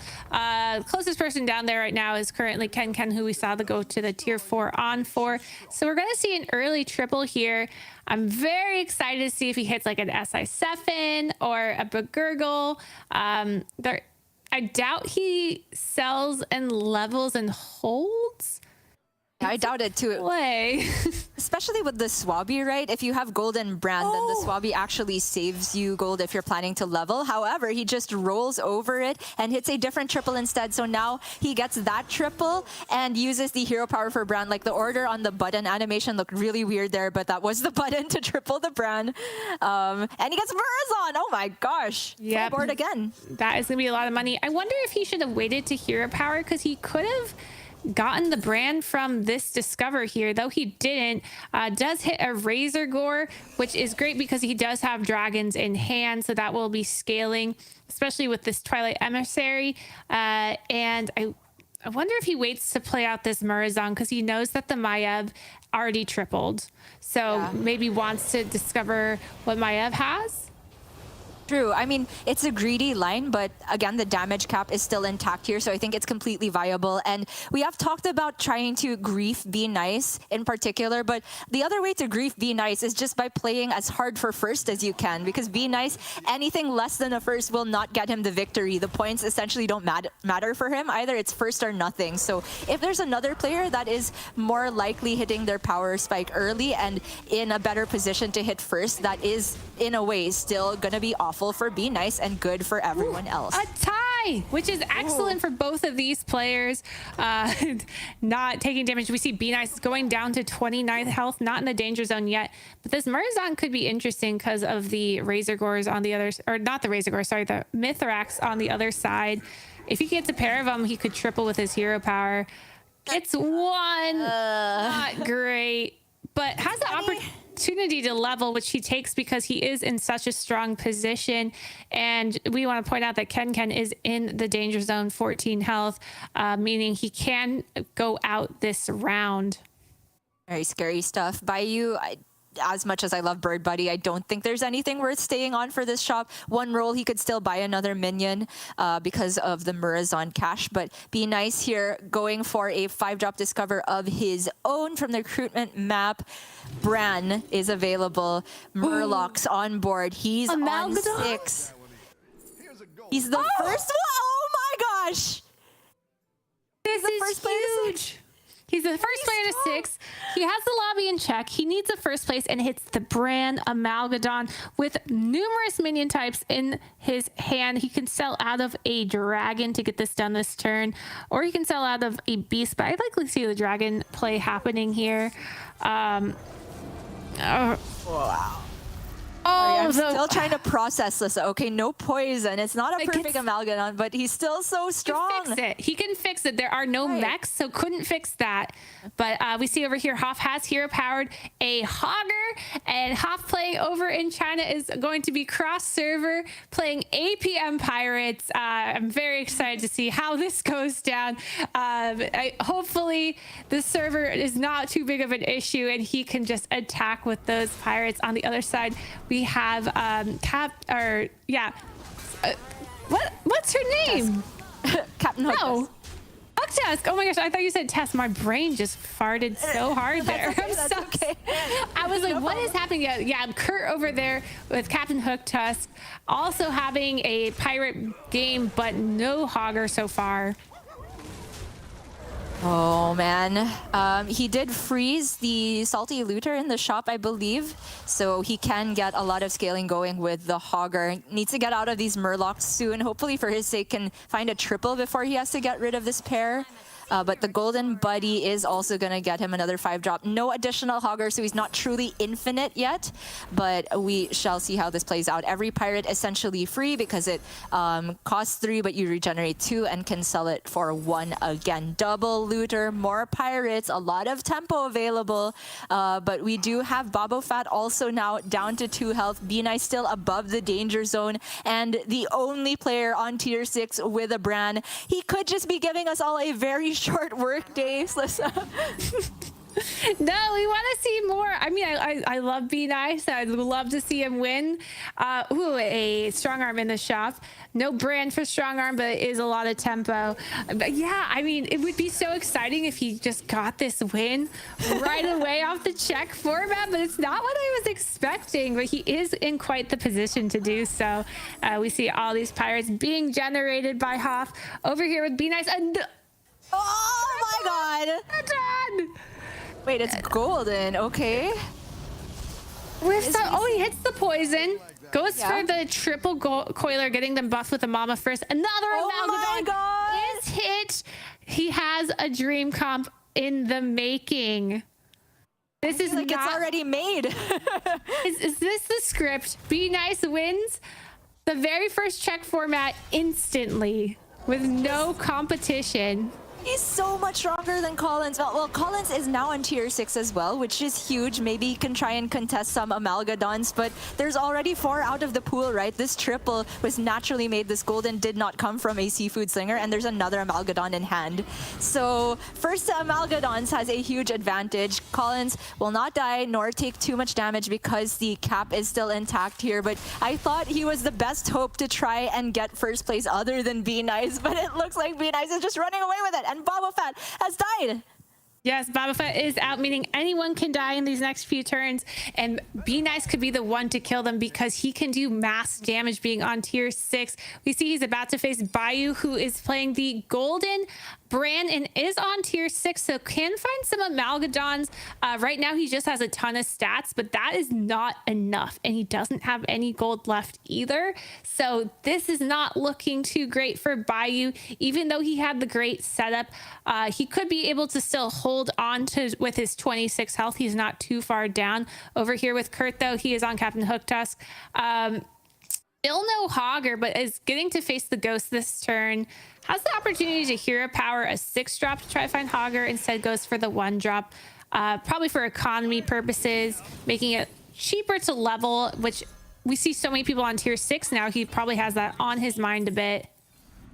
Is right, but who can contest the Amalgadons? Like, people can get poison for themselves and they can pick up Prestor to take off Divine Shields, but in terms of outscaling, it just feels very unlikely that anyone can get there faster than Be Nice at the moment. There needs to be some miracles, maybe like a gas coiler comp catching him off guard now that the damage cap is gone. Like, Be Nice, if he gets complacent, there's a chance he just dies out of nowhere, but it feels very unlikely. He was so strong last turn. He had a full turn this turn with a Bran, and now there is the other Amalgadon. There's money on board. There is a Sephon, and Bayou's expression says it. Wait, this is the guy that has the lobby in check, and he's this strong? Yep, gets the poison just in time on the correct Murloc. The Sephon not going to be able to get any. And will minions die? It looks like there's just so much damage on the other side of the board. It's very dead. He's just dead. Very dead. 3 overkill. Be Nice starting to just knock him out one after another. On his way to win the first Lobby Legends if he can secure a first place. Meanwhile, Ken holding on from Ticketus. He was the first one in the danger zone, but has not died yet. Playing a Ground Shaker Flat Tusk comp with a double cleave. He is next in line to try to defeat Be Nice. But oh God, I worry. I think we need a miracle. I think we need a miracle. Listen, the name of this tournament is Lobby Legends Raid Leaders. I thought it was that and not Lobby Legends Raid Boss, which is exactly what Be Nice is at the moment. He's just like the old Diablo, being the Grim Reaper, taking everyone down one by one. Ken is going to make a valiant effort. Like, Cleaves, if they were big enough, was one of the ways to potentially still beat the Amalgadons that have poison from Be Nice, but these are nowhere near big enough. And he also has the taunts to play around Cleave. I just feel like Be Nice is a few fights away from taking this whole thing down as early as Game 5. I can't believe it. I'm in shock. I'm sitting here just like, is it happening? And I think it is. I mean, maybe I shouldn't call it too early, but Kurt over here with the Exodia comp, he has a Tony, so he is looking to golden his Elizas. He might be putting in a Baron here, which is a great play to get extra scallywags. He doesn't need to create space. If you guys have seen people play this comp before, you'll see that they'll have only 6 minions in. You only need to do that if you have a Khadgar, because you need to create space for extra scallywags. Baron is not the same thing, and we're going to see if Ken can defeat Be Nice and deal some damage. There's now 5 Amalgadons. That is a lot of Amalgadons. Okay. And one hoping to get poison.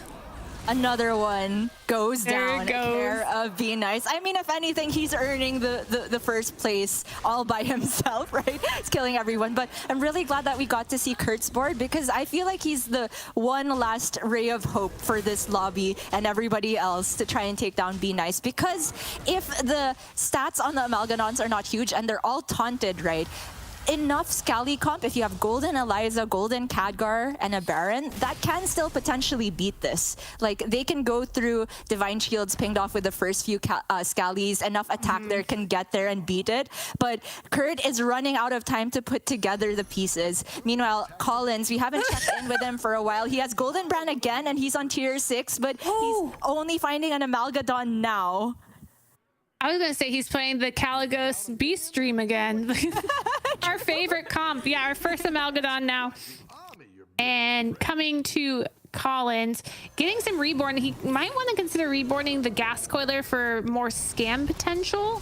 Could get some Begurgles out of it to get more poison. Another Seafood Slinger into hand. Has one roll to try to hit something from it, or can just go for this Selfless Hero in the shop. Yeah. What do you think about the choice to reborn the Goldren over the Gas Coiler? I really think the Gas Coiler might be correct because of possible Begurgles coming from it. Just like way more minions to try to defeat like the plants that might come from the Amalgadons, all the potential scams. I just don't think the stats are worth it here when it's only buffing 2 minions. Right. But he can still buy this Selfless here to be slightly stronger if he's reading poisons here. I mean, Amalgadon with Murloc usually will just read Murloc, and that would imply poison. I don't feel that the Caligos is particularly threatening, but Collins is even less greedy than that. He sells out of Bran and does play the Selfless here. Is this going to be enough, though? My instincts say no, but it's not. I dream it will. It's non-zero, right? There's a Gas Coiler, so scams can happen, but now there's a Pyrospawn as well. Oh my gosh. Collins shaking his head, seeing the defeat to the board on the other side. But we have a lot of poison Murlocs over here, plus a Divine Shield. If it hits correctly, which it doesn't hit the plant, which was a scary thing. But unfortunately, because Collins only has 7 health, there's just not a lot of hope here. The raid boss strikes again. What is this? Be Nice is just unbeatable. Well on his way to winning the entire thing as early as Game 5. Is there anyone who has a chance of beating this man? Sottle, you got something for us? Show us any board that could beat this. Maybe Pampana's come up with something cute and spicy. Anything. Okay. This could be it. Right. We were talking about, I think this one has the best chance. I don't think there's quite enough stats yet. But if this shop, or I mean, he has full 10 gold, right? He could stay here, roll down for triple Baron / find Khadgars. You can technically get enough Scallies to work this. The Eliza is golden now as well. Maybe he had a Tony turn at some point, or he tripled it naturally. Not all hope is lost, but if Be Nice is reading the Scally comp, then he can also tech appropriately against this. I feel like the best chance for this tournament to continue is if Be Nice gets careless, doesn't tech around the Scally comp, and Kurt completely catches him off guard and kills him in one fell swoop. Yes. It's a long shot, don't get me wrong, but I am very used to looking for any 1% outs in Constructed, and I'll do it here. I'm going to find the 1%. We find a Selfless Hero, meaning if we get to the Baron, we have some potential from Punpada. Gets a Nadina, which works with the Amalgadon, but no Baron find. He can consider rolling one more time and then ending on the Ghoul in the front, which I think he decides to do. Unfortunate not hitting that Baron. Are these Murlocs enough? We've seen that there's plants on the other side. Yeah, we saw that there was a pyro spawn also for Be Nice, so the selfless isn't necessarily going to do a lot too. But I'm glad that we're coming back to Kurt here, because the way that the fights have panned out is that Be Nice has literally knocked everyone out. Maybe not the curator, I don't know, but everyone from Zephyrus up for sure has been a kill by Be Nice. And the next on the chopping block is Pampada, right? We have Kurt on the ghost here. So in a way, Kurt has had the maximum amount of time to put together a comp that can maybe challenge the super early tier 6 here. He's a lot of Khadgars away, potentially a golden Baron away as well. But if Pampada dies here, that will mean the Baron back in the pool. There's a miracle potential for Kurt, but he doesn't have much time to do it anymore. One Baron back in the pool miracle. We did see that Kurt did level, so now Kurt is on tier 6. A little bit more opportunity. Pampada is congratulating Be Nice with the clapping of the hands. He is saying congratulations to Be Nice, you have won this tournament, and now everything's on the line for Kurt. Can Kurt do this? Can he defeat Be Nice? Can he be the savior of the lobby? I don't know, Slissa. Can Bob be generous and give Kurt 1,000,000 Khadgars and the triple Baron? Because he needs the perfect Exodia Pirates. Just Golden Eliza, I don't think, is not going to cut it. And he has some selflesses, but I don't really feel that's useful against Be Nice because, again, he has Pyro Spawn. Khadgar! Yes, Khadgar! Khadgar! That's not what he wanted, though. He's realizing that Be Nice just kicked out Pampada and it's all on him. He knows it's all on him. That is his reaction. Like, really? This is on me now? You guys are doing this to me? He's shaking his head. Why are you doing this to me, man? Look at it this way. Be the optimist. The glass is half full. Everybody died first to give him the maximum amount of time to find the golden Khadgar. We don't see the rest of the shop, but as early as 50 seconds on the clock, Be Nice is mostly done with his turn. But we see the Zap in hand and the Acolyte. I don't know if he's going to play those down, but those are both incredibly effective tech cards against this comp that Kurt has. Zap conditional on whether or not the Baron has been buffed. We do see that blood gems are available from the Quillbore, so Kurt can try and slightly play around that by keeping the selfless on board. The Khadgar is in hand now, and he can replace the Flat Tusk at the end of this with the Khadgar. A second Baron is available, but there's almost no gold left. No, the dream. It's dying. Be Nice fans in chat are going wild. I can hear them now. Oh, They're saying this is what I can do. Go, little scallywag, go. He's laughing. Scallywag going to spawn 4 pirates here, and with the Golden Eliza, each one of those attacking is +4/+2, but the attack order is not even what Kurt wanted to see. He loses a 50-50 to get the board space and the selfless dead first, and the Baron is out. Slissa, I think we have a champion. We do. Be Nice over here. We get to see his perspective. We get to see our first Lobby Legends winner. He's still stressed. He's still counting all those scallywags.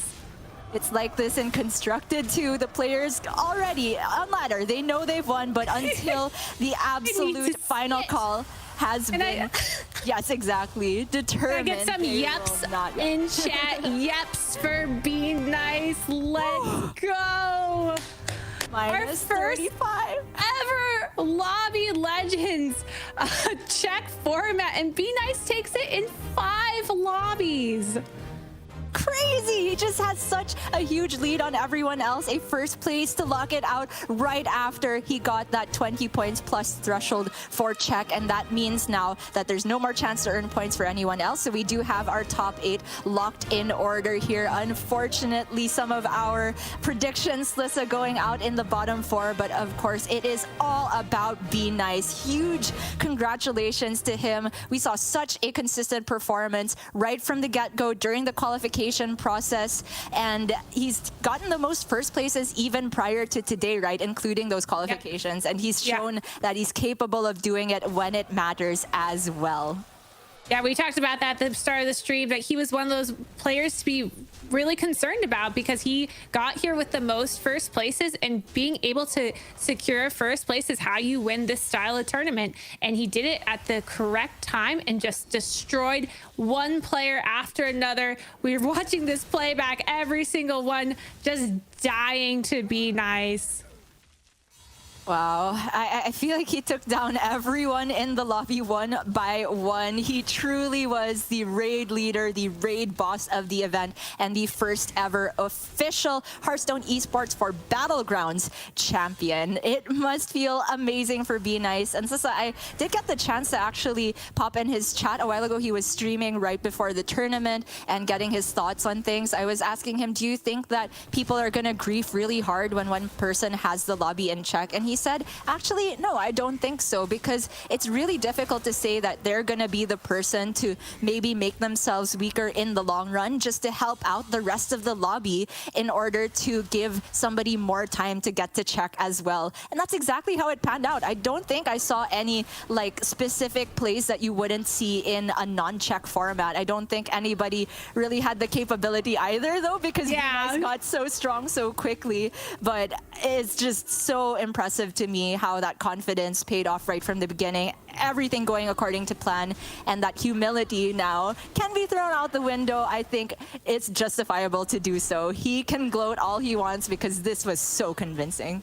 And I want to point out, too, when we saw the points, no other player got to 20 points after this turn. So he would have had another game to himself to try to win it out, because the closest we got was 19.5 after that turn. So, yeah, again, like he would have just had the lobby to himself yet again to try to get for the first.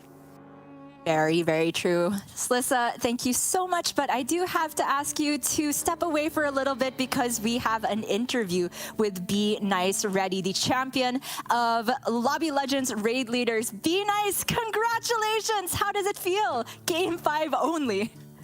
Thank you so much. It's unbelievable. I don't know what to say. Like, it's actually crazy. Like, I don't know.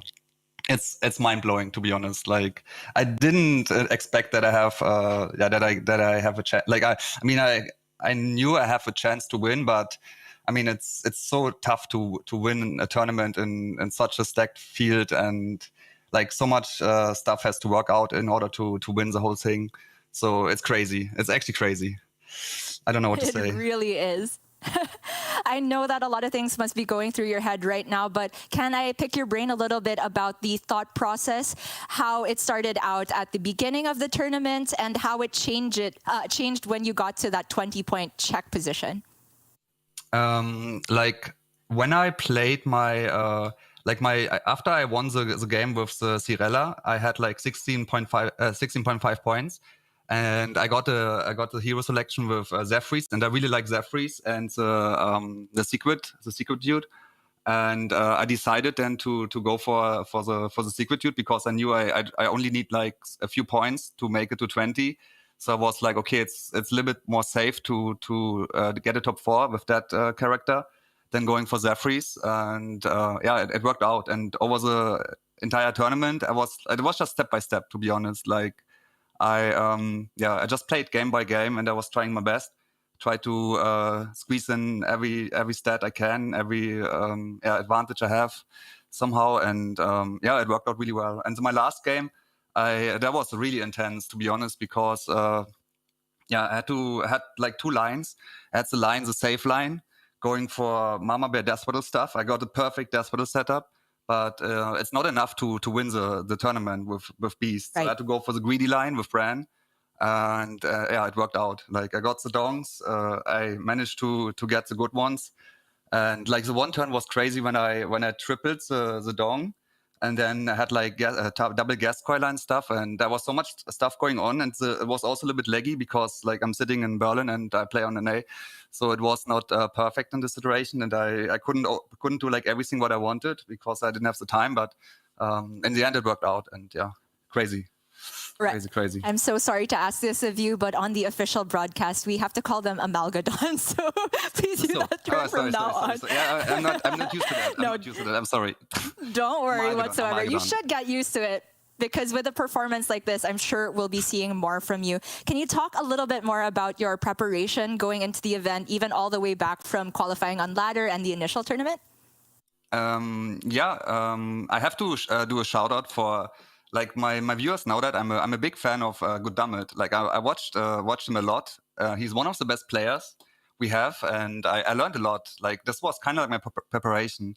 To be fair, like I watched his stream a lot, even if I don't understand because I don't speak Russian. I learned a lot. So like he was, in my opinion, also the favorite in this top 16 event. Like he's a really good player. And I try to learn from him, and then I just try to stay calm. Like it's obviously not that easy to play a tournament, and it's my first like gigantic tournament. So obviously there's also like a little bit nervous and stuff, but yeah, that was like basically my preparation. Just try to be calm and watching like good players like Goddammit, XQN. Like we have so many good players, and I don't consider myself being the best. So there was a lot of stuff to learn to get advantage. I mean, that humble attitude is really iconic too already. I tuned into your stream just earlier today, and I could see that your positive outlook has really helped you. And you also mentioned something there as I was asking you about check format and whether you think it's more good for the players or the viewers. Can you share what you told me to everybody? I mean, the format is perfect for the viewers, right? Because it's really exciting, and it's not like if someone gets ahead, like it went really well for me, right? Like I got a good first game with Daryl, then I got lucky with the Oxaron game, and then I won the lobby with Cirella. So if like I could have just played it really safe and just go for Beast, right? If we just have to make it to like 20, 30, 40 points, whatever, then I can just play it safe, you know? And with this format, I had to win a lobby. So I have to go for a greedy line in order to win. Like I can't just get like second, or just play safe into top 4 and then I make it, right? So you have to high roll the hero and the lobby. So that's really interesting for the viewers. It's not that cool for the players, I would say, because you have to high roll. Like I won the tournament because I got lucky there. Like that's just how it is in the end. But yeah, it's really cool for the viewers. You also played well, and I know you mentioned that it wasn't so much about the money necessarily, but also just growing the Hearthstone scene and also making sure that more people can tune into your stream. Because I mean, you were laughing at me and Slissa calling you one of the bigger streamers in the tournament when you feel you're not necessarily that big of one. But I think a lot of people are going to start tuning in and appreciating your stream, as I did today. So any message to all of your subscribers and viewers and new fans? I mean, I can just say thank you. Like I got so many messages. It's actually insane. Like so many positive vibes. And like after yesterday when I did well and I qualified for today, like I got so many messages that they are rooting for me and they're happy for me. And like, it's crazy. Like I got so much support, so much love. And yeah, I don't know. It's just, I can just say thank you to everyone. And just thank you. And I'm really thankful for everything. Yeah. All right. Thank you so much for those kind words. I'm going to let you go now, celebrate a little bit more. So I hope to see you perform in later. Oh, so go ahead. Thank you.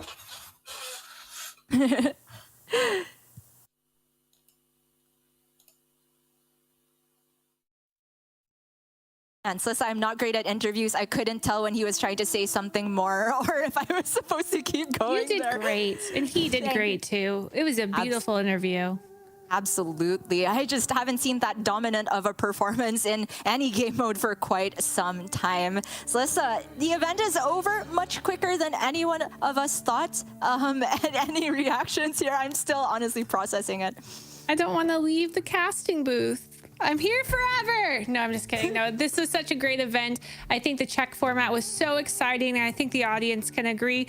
It was shocking to see it go by so fast. I was ready to sit here all day. You know, I was prepared, but I guess now I'm just going to have to go jump in my pool because I got time to go have a pool day, I guess. But yeah, I think We have a lot more to come from Lobby Legends. This is just the first of many events. Keep in mind, we just had the cutoff for the next event coming up, the March month. At the end of March, we had cutoffs for the top 16s of every single region, and they are going to be having their qualifiers soon. And our next Lobby Legends will be happening in May. So make sure if you enjoyed this event that you are following Play Hearthstone and all of our community so you can watch our next Lobby Legends event.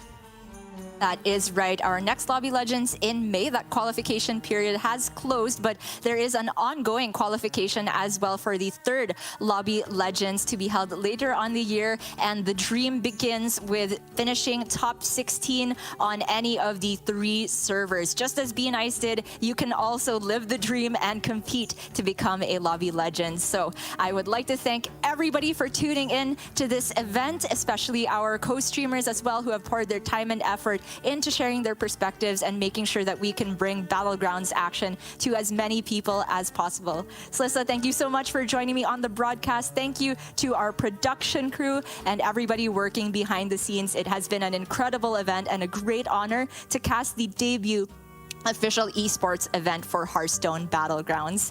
Thank you so much, everybody. Have a good day, and remember, tune in to the next Lobby Legends as well.